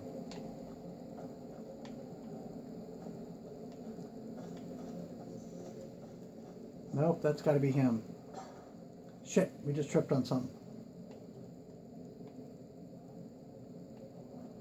Now, the compass up above, I call it the compass up at the top center of the screen, shows we're headed west, north, etc. But if you see red dots, you're sensing enemies.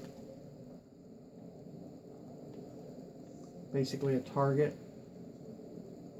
He's talking to himself. Talking about, he must be me. He might be drinking, which might give us an advantage. Most people are going to be stronger than us.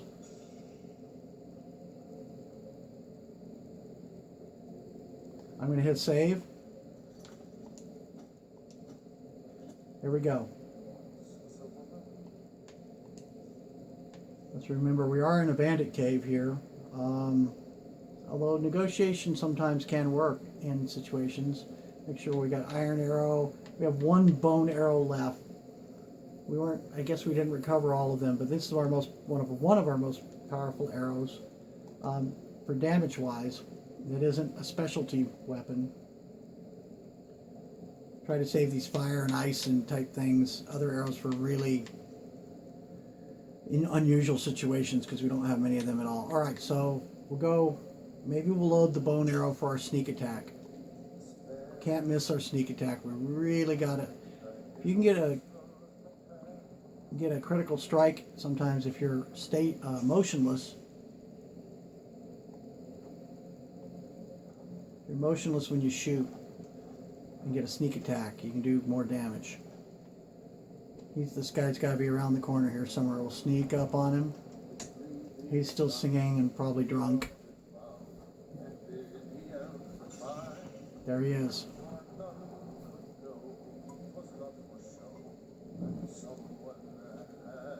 Now, all factors go into your ability to sneak.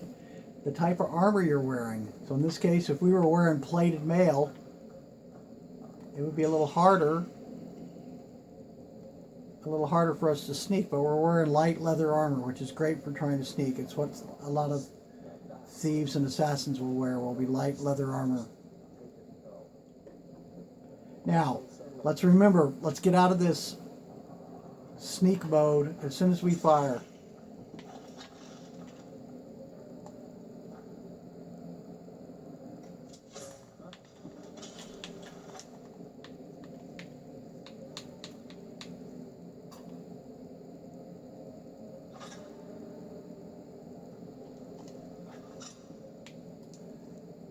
I'm going to bring up my healing hand just in case.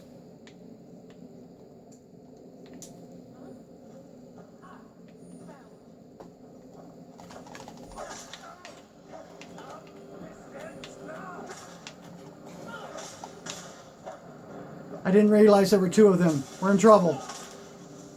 Shit!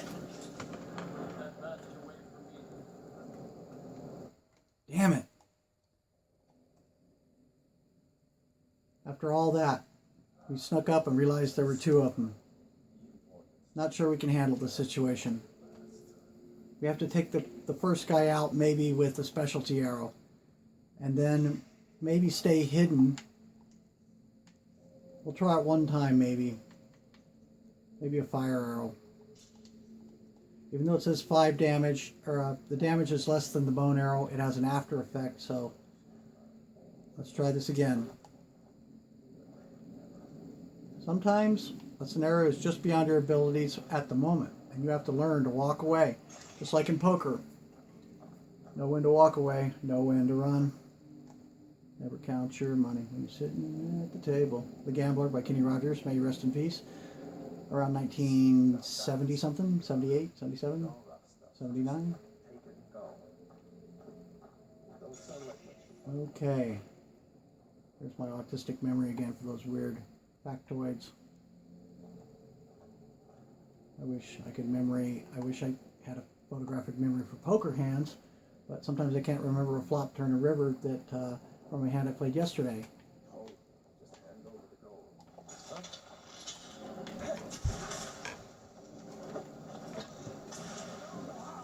We got him. Now we gotta hide and run.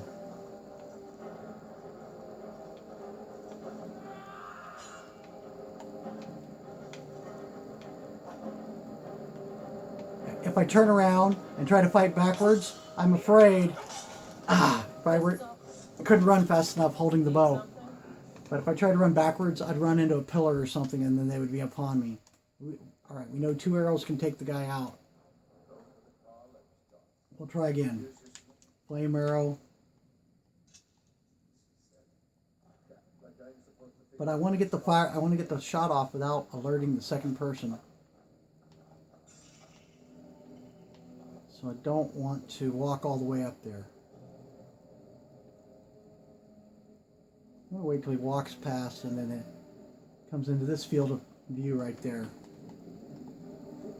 We're going to boar's sight it.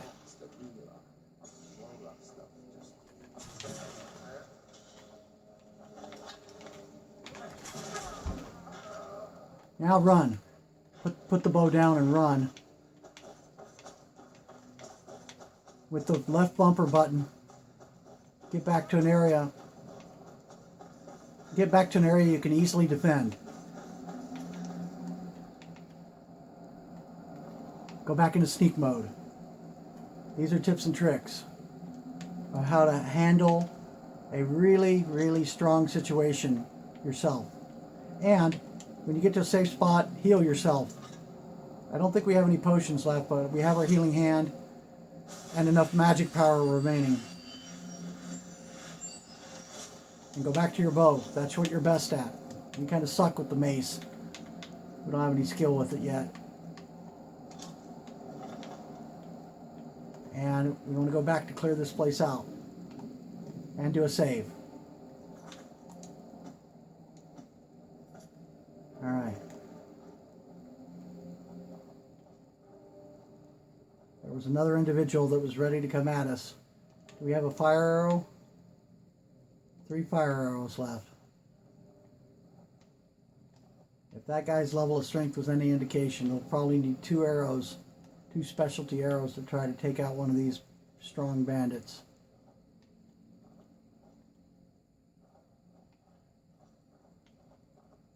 There may be someone else over there too, but maybe we can loot this guy from here. Do we dare? No, we'll wait till we clear the area. Let's not be greedy. Check those corners. Check those corners. Quoting the character Apone from Aliens. Great movie. Bill Paxton was amazing in it. What the hell are we gonna do now?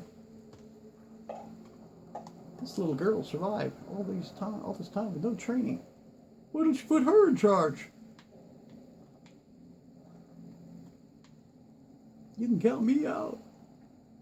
Game over, man. Game over. Loved Bill Paxton's character. Hudson. That was his name. Private Hudson. Always freaking out. Panicking. Check those corners, the sergeant would say. I hear a voice. Watch out for these bones. Those bones rattle. They're a noisemaker. We're using our stealth ability, which we're getting better and better. Oh crap, we're hungry.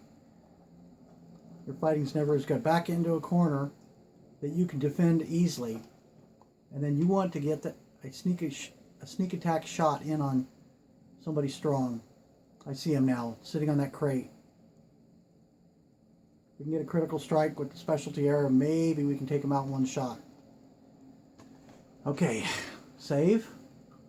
Another tip and trick. Let's do it. Save right here.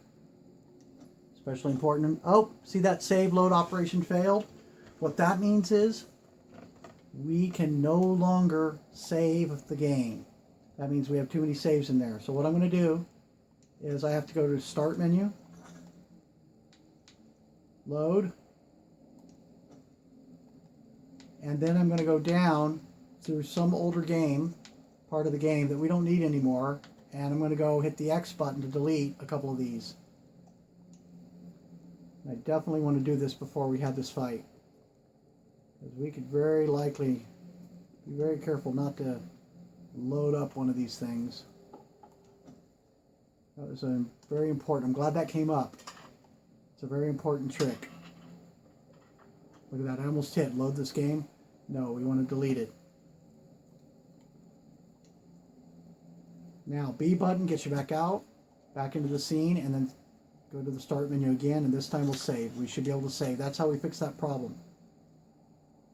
Now, if we didn't have many games on this profile, then you'd have to actually go out of the game to go to a different player profile and delete. Say you played one game extensively and you have 400 saves in the other game, then you'd have to go take care of that on your other profile. So, here we go. Right trigger, hold it all the way in. And if we had the ability to zoom in, we would use the left trigger to do so, but we haven't earned that ability. We don't have the experience yet. So here we go. She won't know where it came from, or she or he.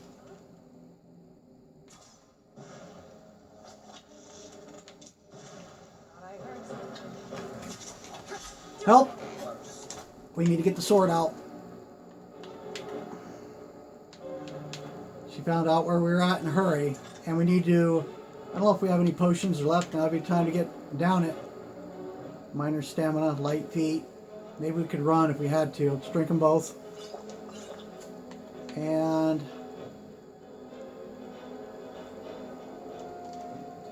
put our healing hand in our left. I'm going to try to run past her. Ah!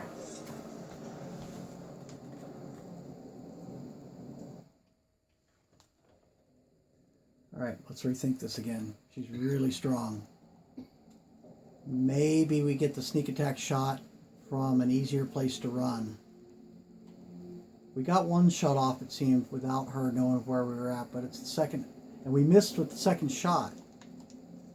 So let's make sure we have 3 fire arrows. We could also try the ice arrow. They all have different effects.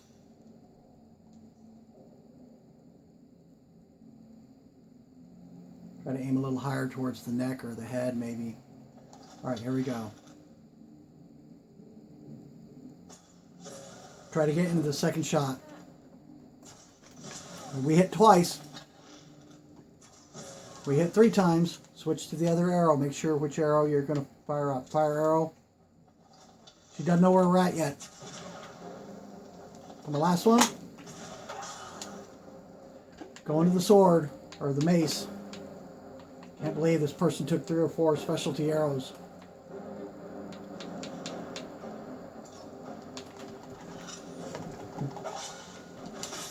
Ah! Person's a pin cushion and still took us out. The bandit chief is really tough. Son of a bitch. Okay.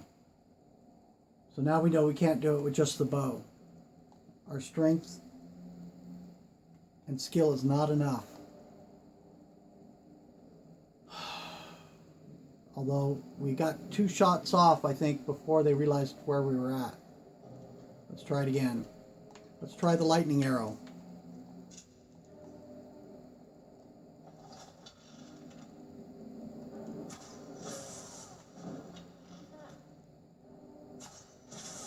Two.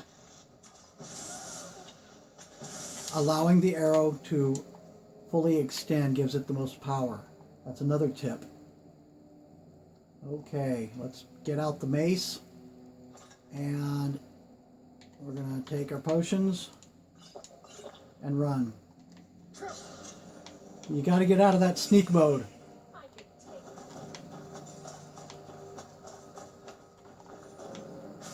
Use your healing hand while you're running. It'll slow you down, but do it. And then go into sneak mode as soon as you turn around the corner. Alright. She's still coming at us. Look at the red dot. And we can use our instincts. There she is. We can try to get a quick arrow shot in.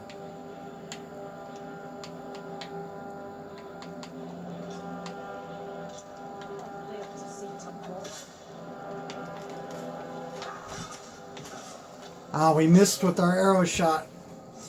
Alright. Alright. Crap.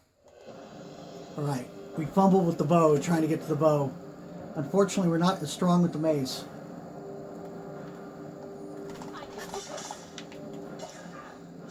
Block with the mace.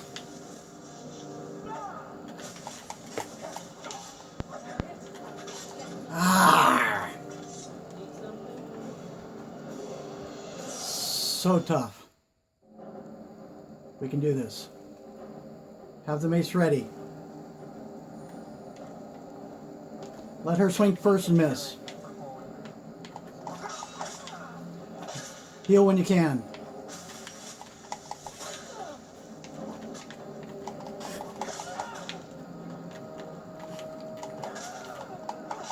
Oh! We had her on the ground. And then we swung and missed. Here we go again. Try to dodge her attack. She has a bigger, heavier sword. Or no.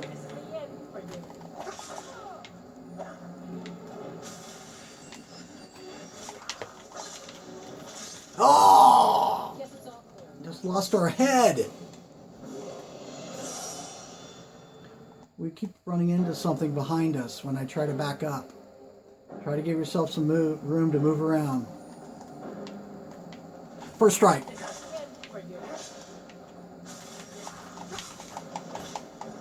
Ah!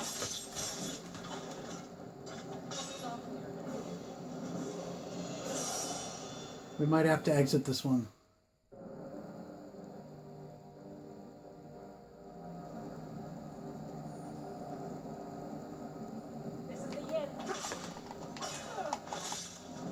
That didn't work. Thought we might be able to try to hide. We're kind of in a bad spot, a bad save point. Let's try to block her first shot. Stand up.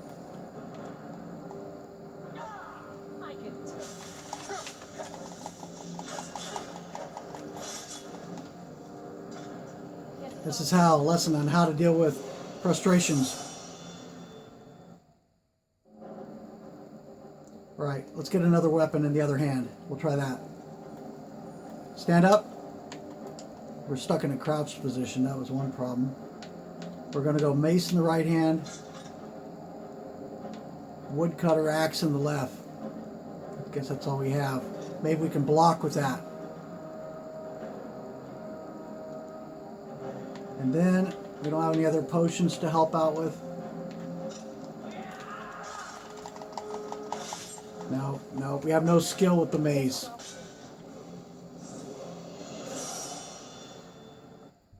We might have to run for it. Okay, we're going to run out the door. Turn around.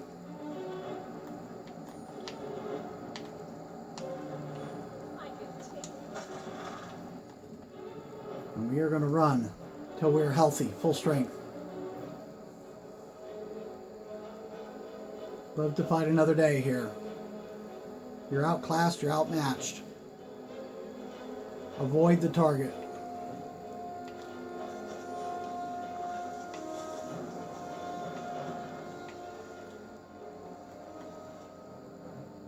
See, our stamina is going back up and our magic power is recouping.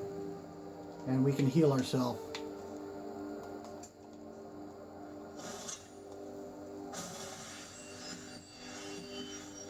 Air is chilly. This fight's taking too long. We really need to take over this camp. Alright, we did reached a new save point when we came out of the building. We're going to go back in. Let's load up our... Do we have anything better? Clunky mace.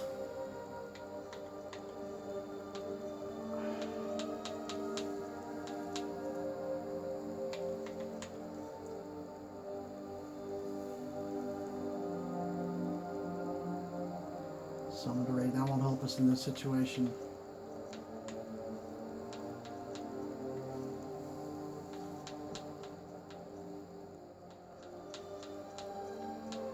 Nothing else really going to help us here. We can search these crates. I think we already did.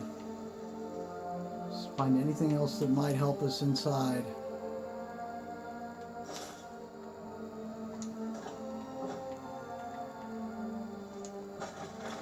Maybe we can get one more good shot with the specialty area backed up against the door.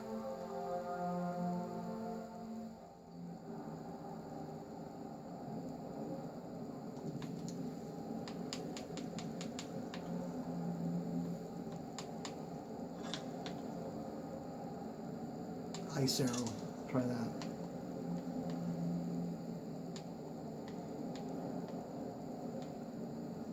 Should go back to our hiding spot.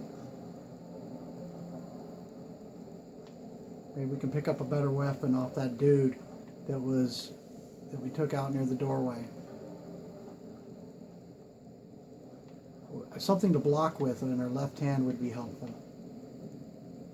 I think the shield is in our crate at home. Sorry, went to work without the car keys. Left our shield at home when we're using a one-handed weapon. Way to go, Wolvie. Alright, here we go. Lesson of what not to do. Don't leave the shield at home. I don't really play with shields. I don't like them that much, but they're very useful in the beginning when you're a fledgling player with no skill level with hand weapon.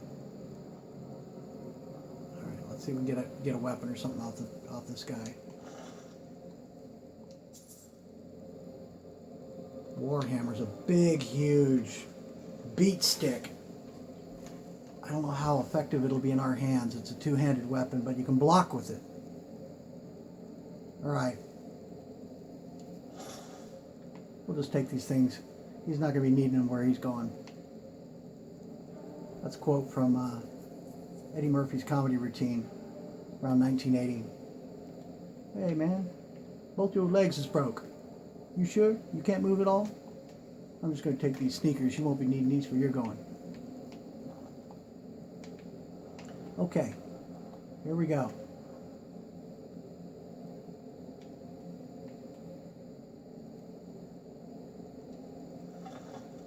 Still use the bow for one shot, then we'll go to the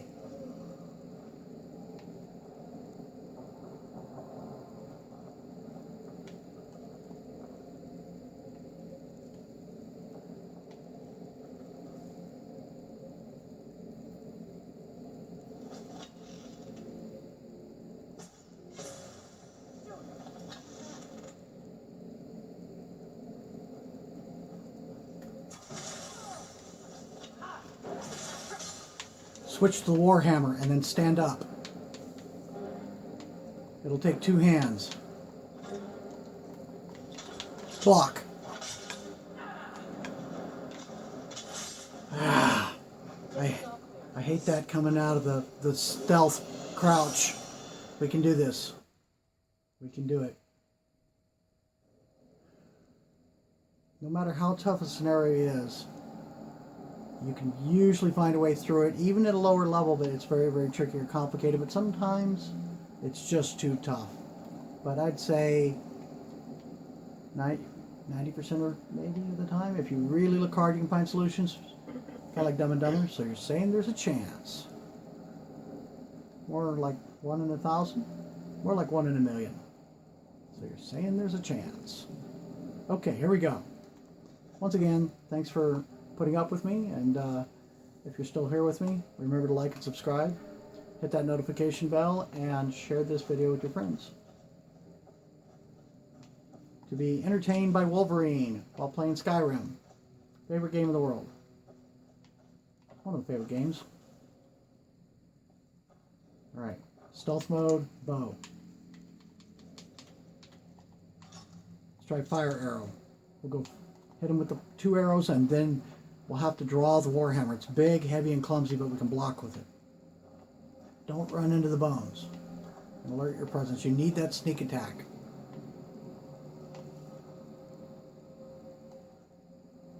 Maybe we can put the barrel between us and get tucked in here. Stealth mode here. Get maybe 2 or 3 shots with the bow.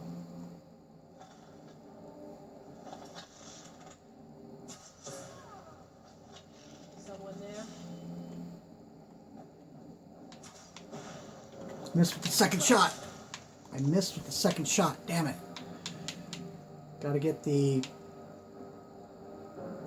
What happened to the warhammer? Oh, we didn't pick it up off the body. We didn't have a save point. Get the mace out and stand up.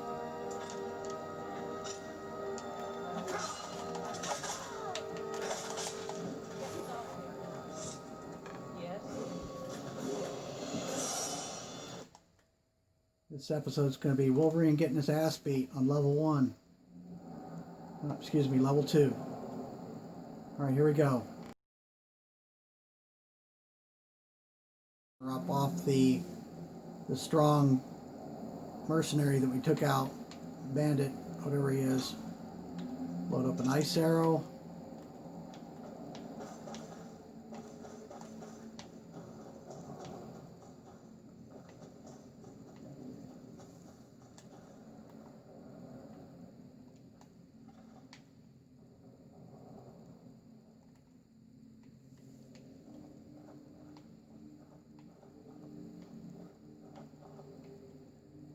We're going to loot. We're going to loot here, take all, and then save here at this point, so we don't have to go through all that again. We could try from the other side. What is that they say about insanity? It's doing the same thing over and over again, expecting a different result. So we're trying something different here. Maybe we can get a better shot in on the second time and not miss the second shot.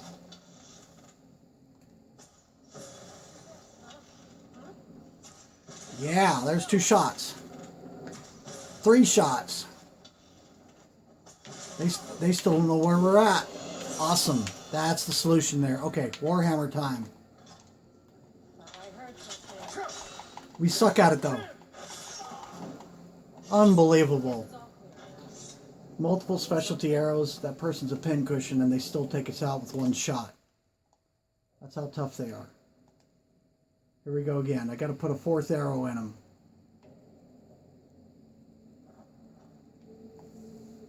But we were undetected. I did notice we were undetected from over here. We're in the shadows. See what's adding to her being undetected. They're not sure where the arrow came from. Make sure you hit with like 3 arrows. We'll go for 3 hits.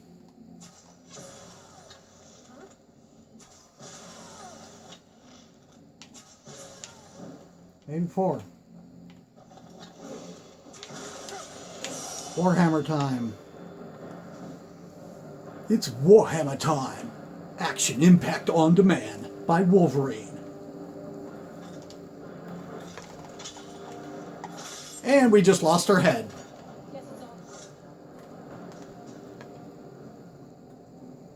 Alright. 3 arrows. She's taking 3 hits. Still alive. The warhammer, we have no skill with it. I can't parry with it very well. I have no skill in parrying. So maybe we got to go to put a 4th or 5th arrow in them by retreating after we get 2 or 3 arrows in them. So stay closer to... Oh, up here. Oh, look at this. Can we get through this shot? Ah, this may be it. Alright, I'm going to save here so we can start our future attempts here.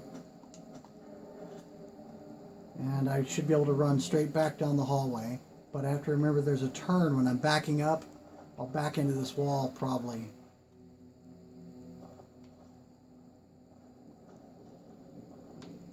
shit, I blew it.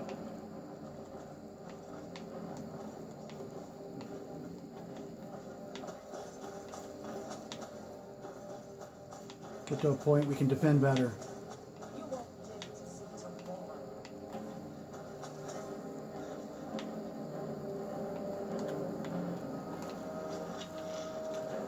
I swear I'll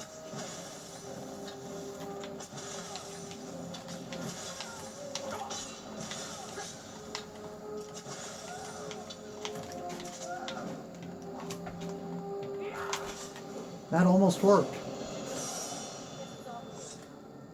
Alright. So hit and run. Hit and run, stick and move, stick and move.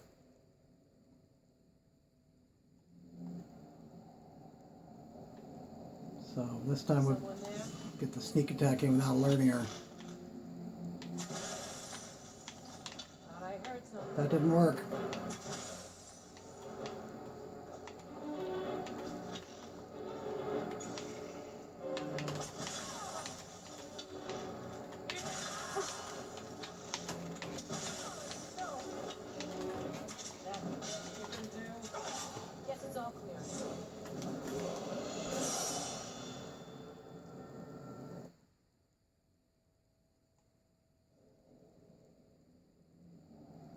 Alright, we're going to try again to shoot through this opening.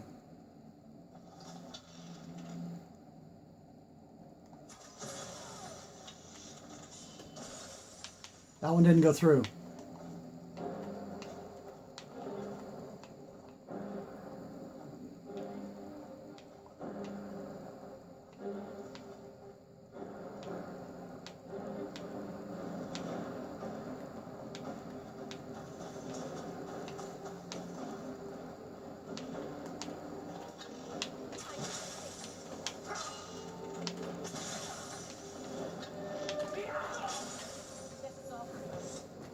She is tough.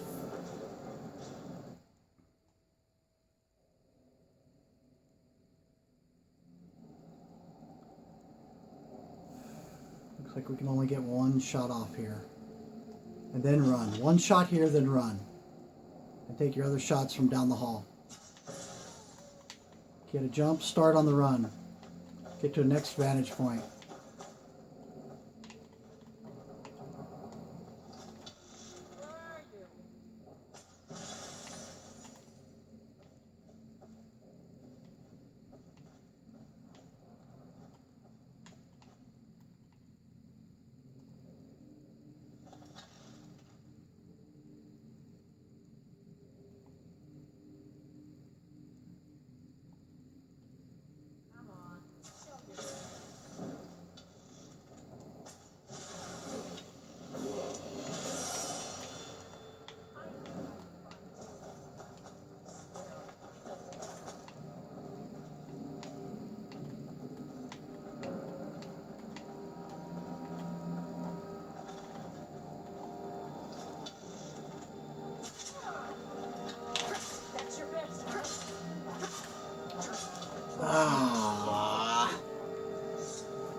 That was close.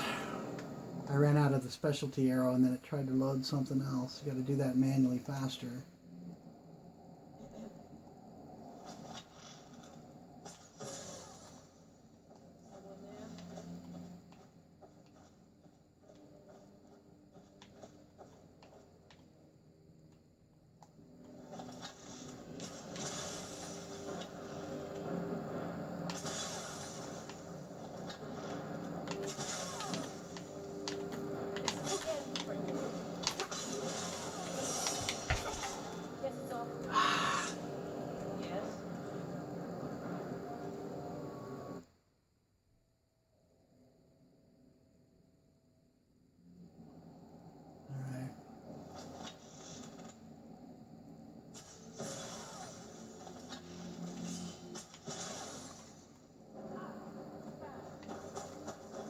Alright, I don't know if we hit with one or two arrows. Let's get to a point where we can defend it easier.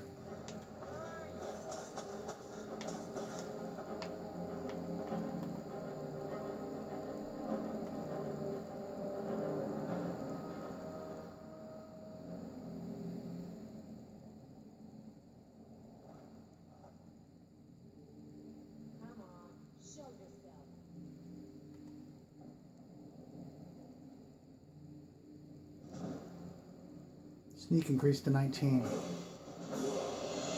That should help. Alright. We're going to do a save because we just leveled up. Load, save, load, operation failed. Here we go. Here's how you handle it. Start. Go into load. Delete some of your saves. X delete. A. We're deleting number 21. X. Alright. X. And then B to get out of this. And go back to save. And now we'll be able to save to get past that. Very important here. Now that person has one more arrow stuck in them than the last time.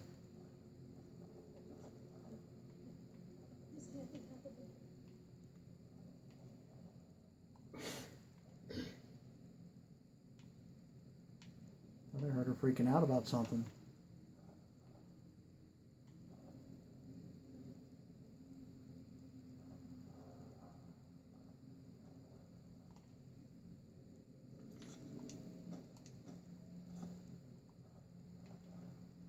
We're going to get her this time.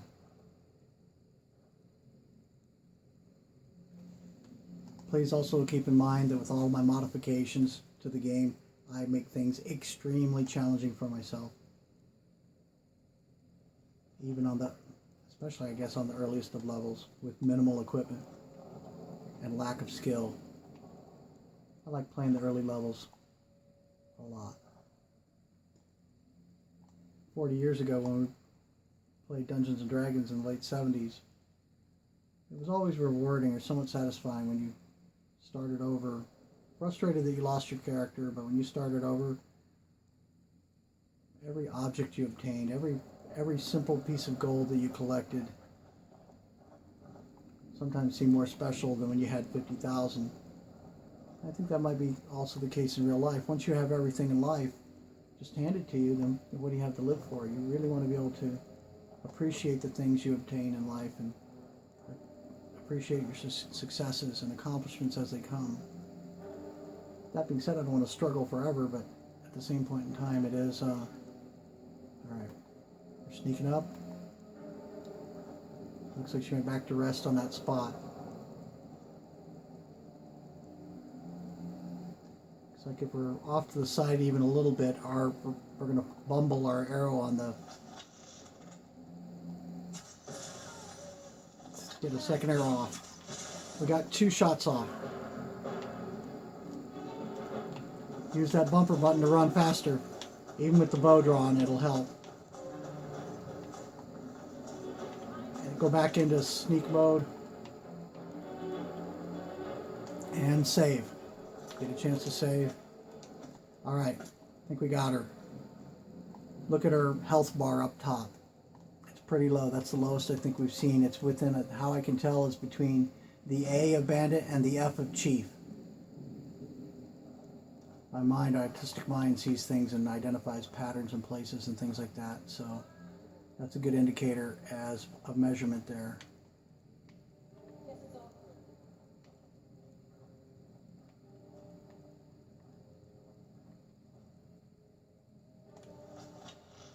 Ah, damn it, I missed the shot.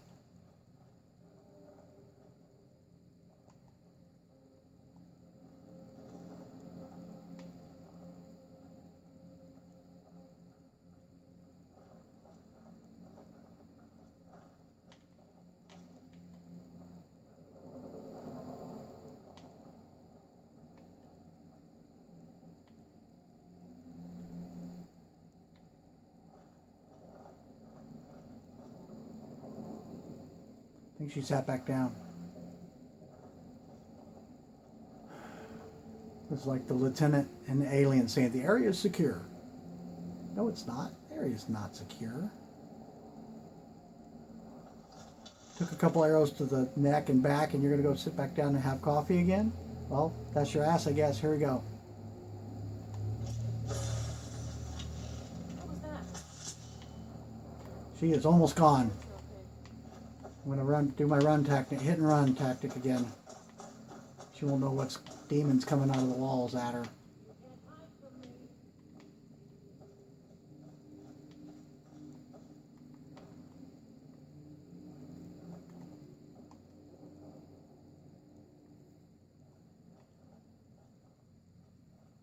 Looking at the compass up there and using my instincts.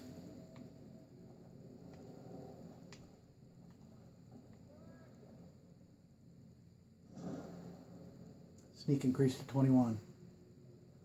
We're getting better at this. I guess it's all clear now. The area is secured. No, it's not.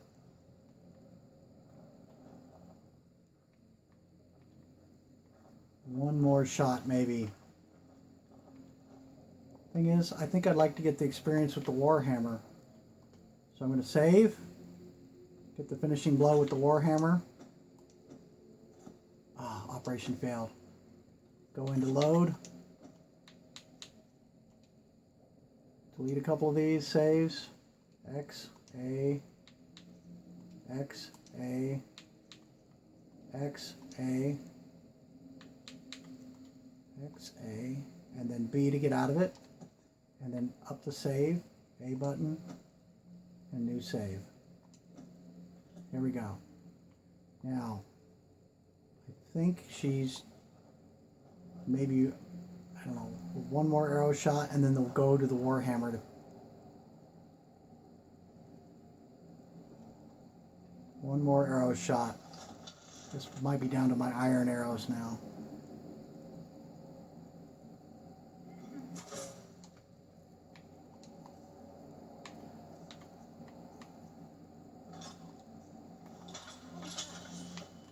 Now, left trigger to block. Get still. Death is highly overrated. Warhammers are badass. Highlight reel. There we go. About fucking time.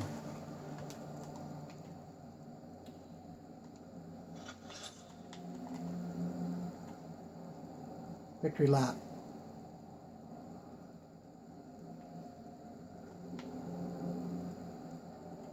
Take a look around. I don't see anybody else. Let's go ahead and see what we got.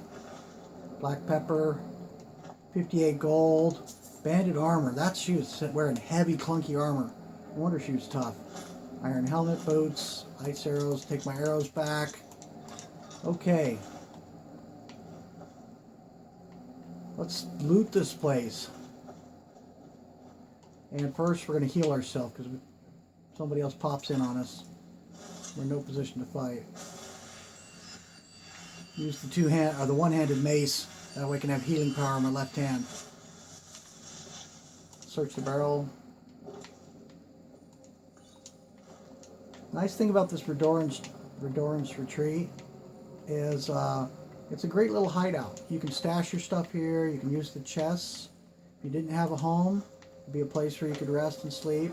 These mats. There's plenty of food. There's potion of minor healing.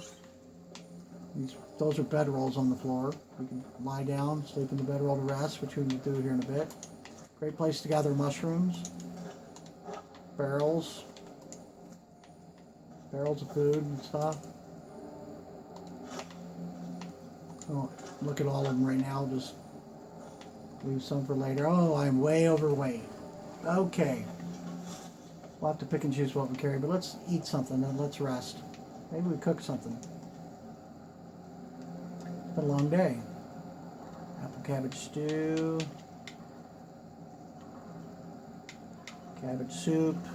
Cooked beef. I'm a meat eater. In real life, end of the game. Let's do it. See if we can make anything better. Grilled chicken breast.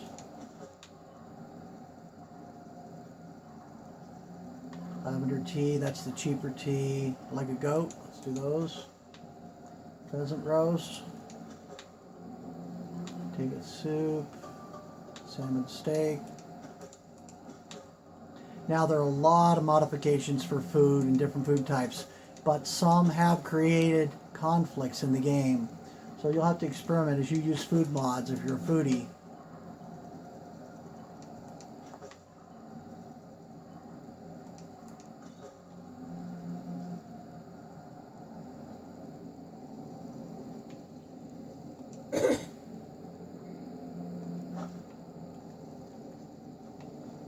We are way overweight, and we may be overweight to head home, so steel greatsword, iron battle axe, amethyst gem, 57 gold, and a treasure map. Activate bear trap.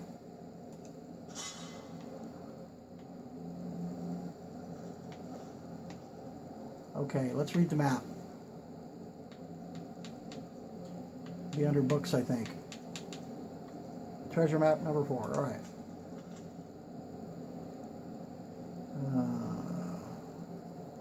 Looks like a windmill. And that looks like that big mountain outside of Whiterun. All right, we'll keep an eye out for the windmill. Hit save. We are way overloaded with loot. So the question is, do we want to travel back home heavy or lighten the load 161 units? And do we want to equip ourselves with any of the equipment we just took? Right now we're wearing light armor.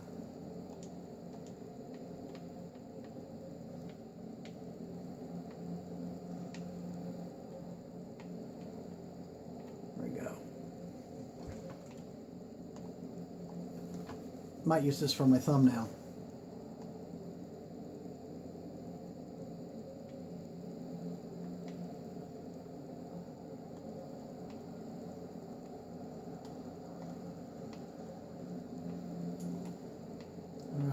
Well, I think we're at the very least we're going to move some of this loot to one of the chests closer to the main exit.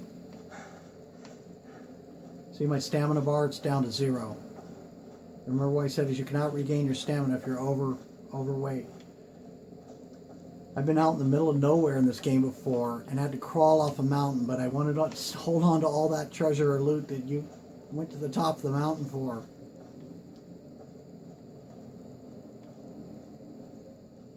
Now, if you had a horse, you could transport and move out with this kind of stuff, but as soon as you're off the horse, you're going to have this problem again. Let's drink some meat or ale, whatever's here. Let's drink something here. We haven't eaten either in a while. That may be also part of our problem here. The ones that help health, I'm going to save. Let's eat some cooked beef. Drink an ale. Helps with the cold.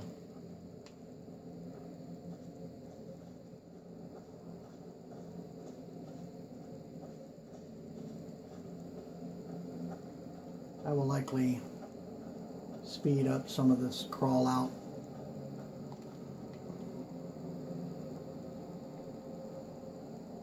Alright, there's a lot of stuff lying through here, but we're going to go ahead and take what we can.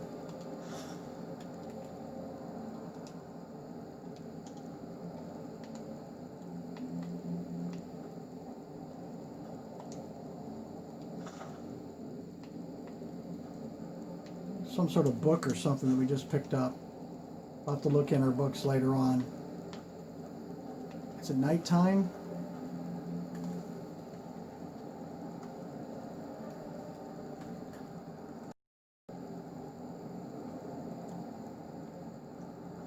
Okay, we are now escaping Redoran's retreat. We can use this as a later future base of operations. There are supplies there, but we're going to take what we have back to Whiterun and to the marketplace and try to make it back to our house. Once again, if you were playing in the standard startup and you were going up against Redoran's retreat, you were going to really need some real powerful weapons or some powerful skill, and you saw how precise it took, the precision it took for me to try to come up with the winning scenario against those very tough opponents when I was only at level 2. So please keep that in mind. Oh, we get the night skies. It's going to be beautiful. I might get up on the high ground to take a look at this.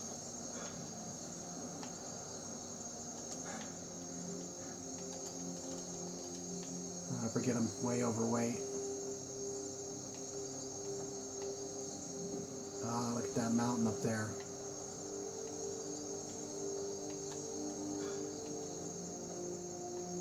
Get a panoramic shot of this.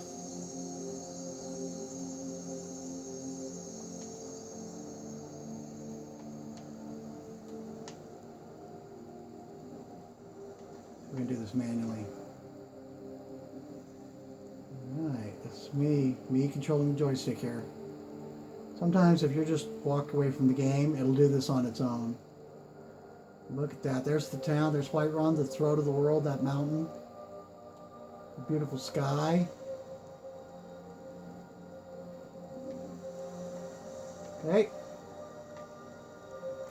Alright, let's go back to first person view. Whoa! Don't go that way.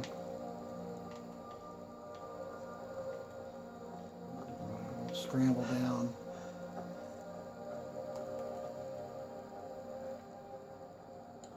We do not want to, we better save. We don't want to be part of any fight. And we better pull out the sword. Or what do we got? I don't have a sword, I have a mace. There we go.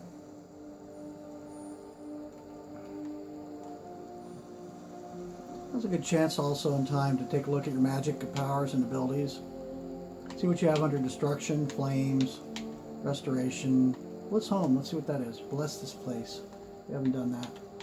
Powers. Forage. We could forage while we're out here, but we already have a pile of loot. But if you'd use the right bumper to forage, failed to find anything. But you have to practice to really... Uh-oh, you were chilly. We better eat some food to help warm us up. Maybe an ale.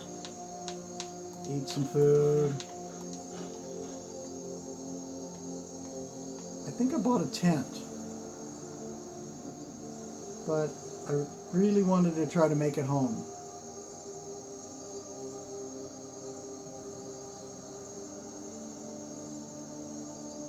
There's somebody over there. Instincts. No, I'm still set up for foraging. Alright. Go back to instincts. Turn instincts back on. And chili. There's somebody up there.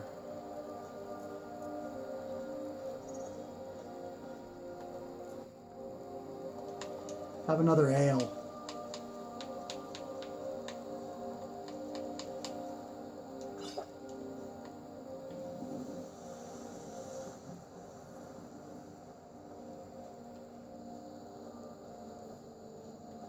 There he is. There's a guy over there. Looks like one of the cat people. I see a tail. They're usually traders, but I'm too overweight already. I don't need to acquire any more stuff. Hopefully he's not a bandit. No mood to fight. Get a shot here.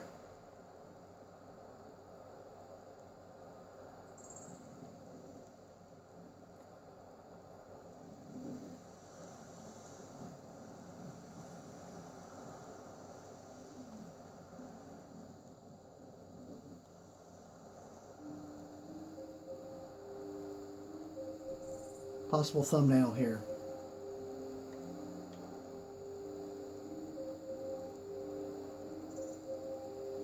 Save.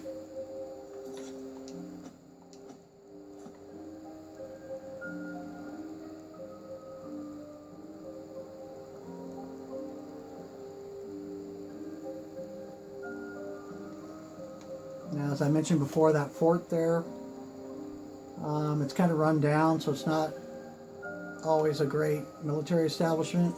Sometimes it's a bandit hideout. You never know what you're going to get when you go there. Whether it's the Empire or the Stormcloaks, a war zone or a bandit hideout, who knows. I certainly don't have the strength, weapons, arms, or armor. Now, by the way, we can put on the heavier armor, but I like being lighter already, and we're already severely overweight. I don't need that heavy plate armor. Probably sell it or melt it down. Maybe at the forge and melt it into iron ingots. I don't know. Probably sell it.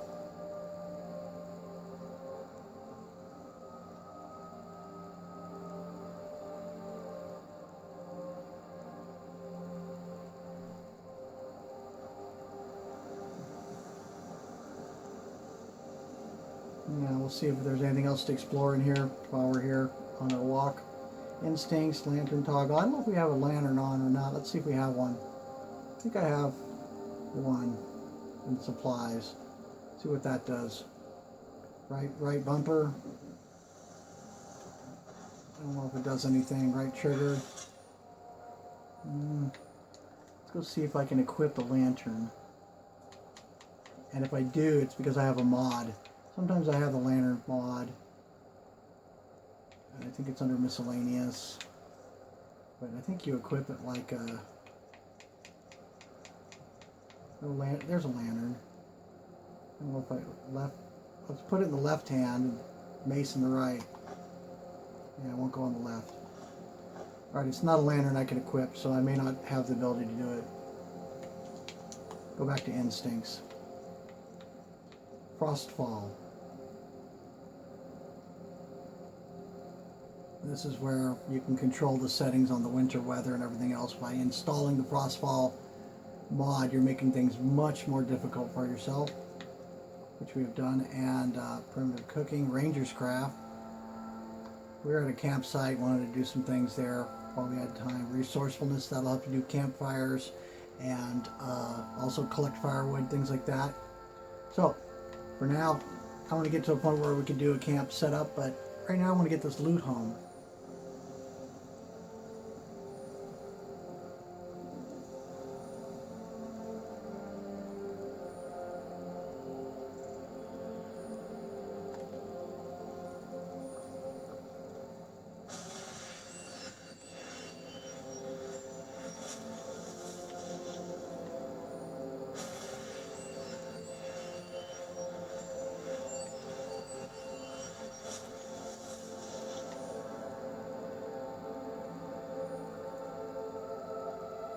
I was looking to see if I had a magic spell like candlelight or something like that. And I have not acquired that. For, you know, it's new in the game, but you might find something, little useful utility type spells. There are also mods that develop all of those type of things. Kind of like when Gandalf put a light on the end of his staff in Lord of the Rings. You know, it's something every wizard should be able to do, so it should be in the game.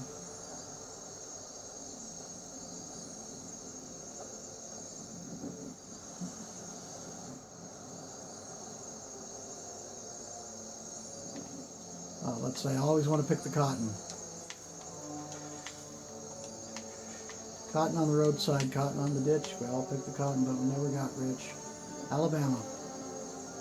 1979 or 1980-ish. Old school country.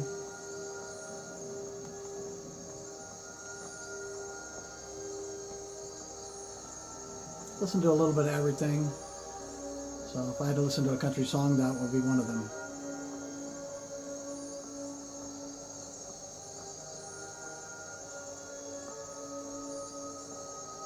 I enjoy karaoke. Well, I haven't been in a long time. That's one of the songs I've used. It's kind of a good warm-up song. It's kind of hard to screw it up. You just kind of have some fun with it. I could do it any time I've ever done karaoke. Wow, look how beautiful that is.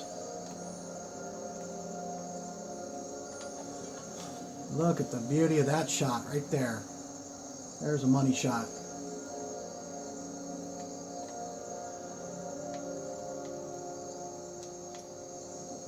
We'll be using the cotton to make more bandages.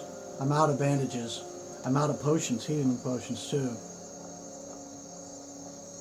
Need to go to an alchemy table after gathering a bunch of plants and herbs, mushrooms and things. Very useful in cooking and very useful as herbal remedies and parts of potions and poisons. Yes, you can make poisons in this game. Oh, another money shot. Look at that. Beautiful. Beautiful, everyone. It wouldn't be nearly this beautiful if I hadn't done several of my modifications to the game. So, thank you, developers. And I'm glad that I had enough of a background in technology to be not afraid to screw around with it. Look at that. I love that.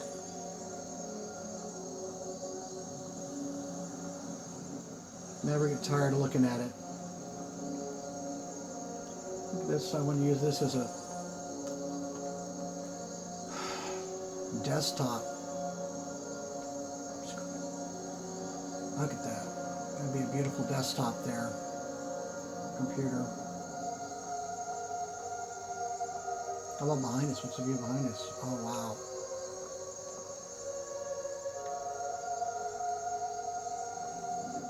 frame the view. There's the watchtower. We're entering Whiterun's area. The guard standing in the doorway. There's a good shot right there. Used to do commercial stock photography.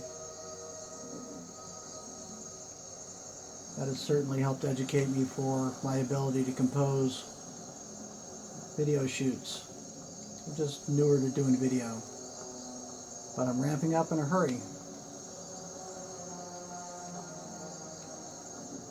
Bringing you amazing content here. Please remember to like and subscribe. Really appreciate it. Hit that notification bell. That way you'll be notified when my new content comes out. And share this video with your friends and family, or anyone that you think might be interested in the game of Skyrim. Maybe they're struggling. Happy to help. Leave me a comment in the comment section. If you'd like to know some information about the mods, please tell me what you'd like to see, and I'll let you know whether or not we can find a mod for it. Help you out.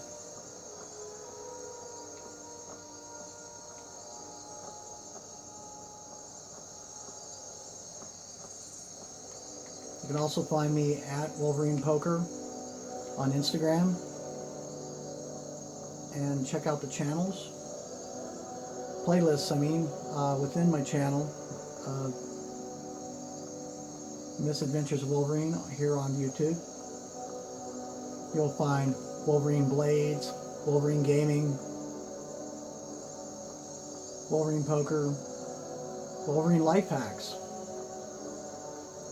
I'll help you out with some helpful solutions. Again, my autistic mind really works in really unique ways and has a real creativity and imagination, and I will often try things that other people won't. Can't tell you how many times in my life I've done something that someone else said I shouldn't have done, and I did it successful. But that's also my detriment. Sometimes I'll push something too hard, and I have to take a step back and know that when I'm doing that. Another beautiful shot. Possible thumbnail there. Whiterun. Almost home. There's always something to do in this game, even on the walk home. You need a save.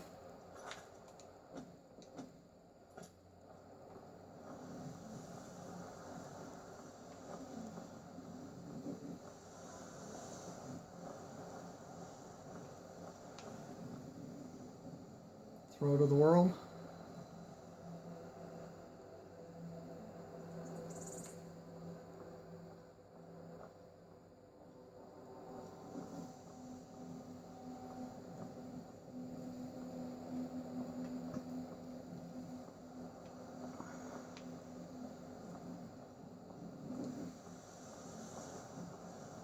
Another good shot here. Go stand in the light. Selfie. Compose the shot.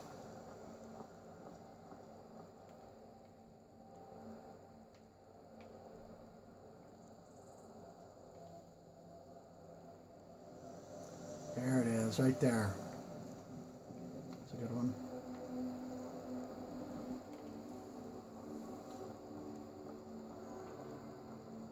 Now, say you were coming out of the freezing mountains, maybe off the throat of the world, and you're just freezing and you're shivering and you're outside the city walls and you can't get a fire starter, you're whatever you're trying, and you can try to make it to one of these fire pits to try to warm up. It's always important to know where the nearest fire sources are. Turn on my instincts. I'm just curious if I pick up anything here.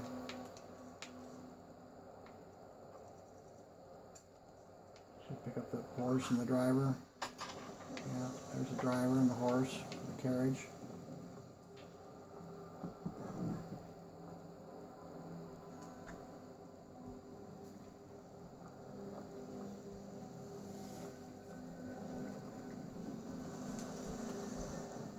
We'll warm up by the fire.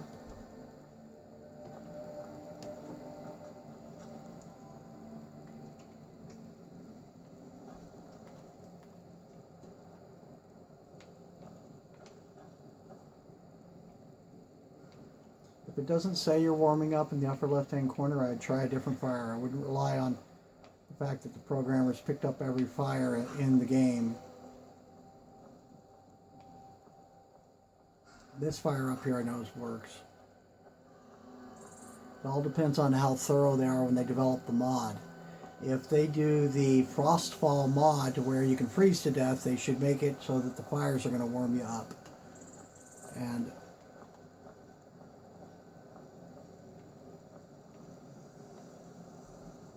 upper left-hand corner, we're looking for a message. Or maybe, there it is, you feel warmer and are now comfortable. There we go, that's what we were looking for. We're almost home. Love the beautiful views.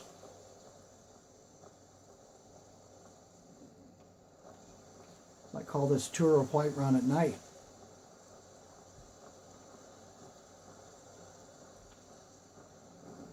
Walk about a Whiterun. The enhancement of the city walls was a mod. This won't look like, you won't see it look like this if you're in the normal version of Skyrim.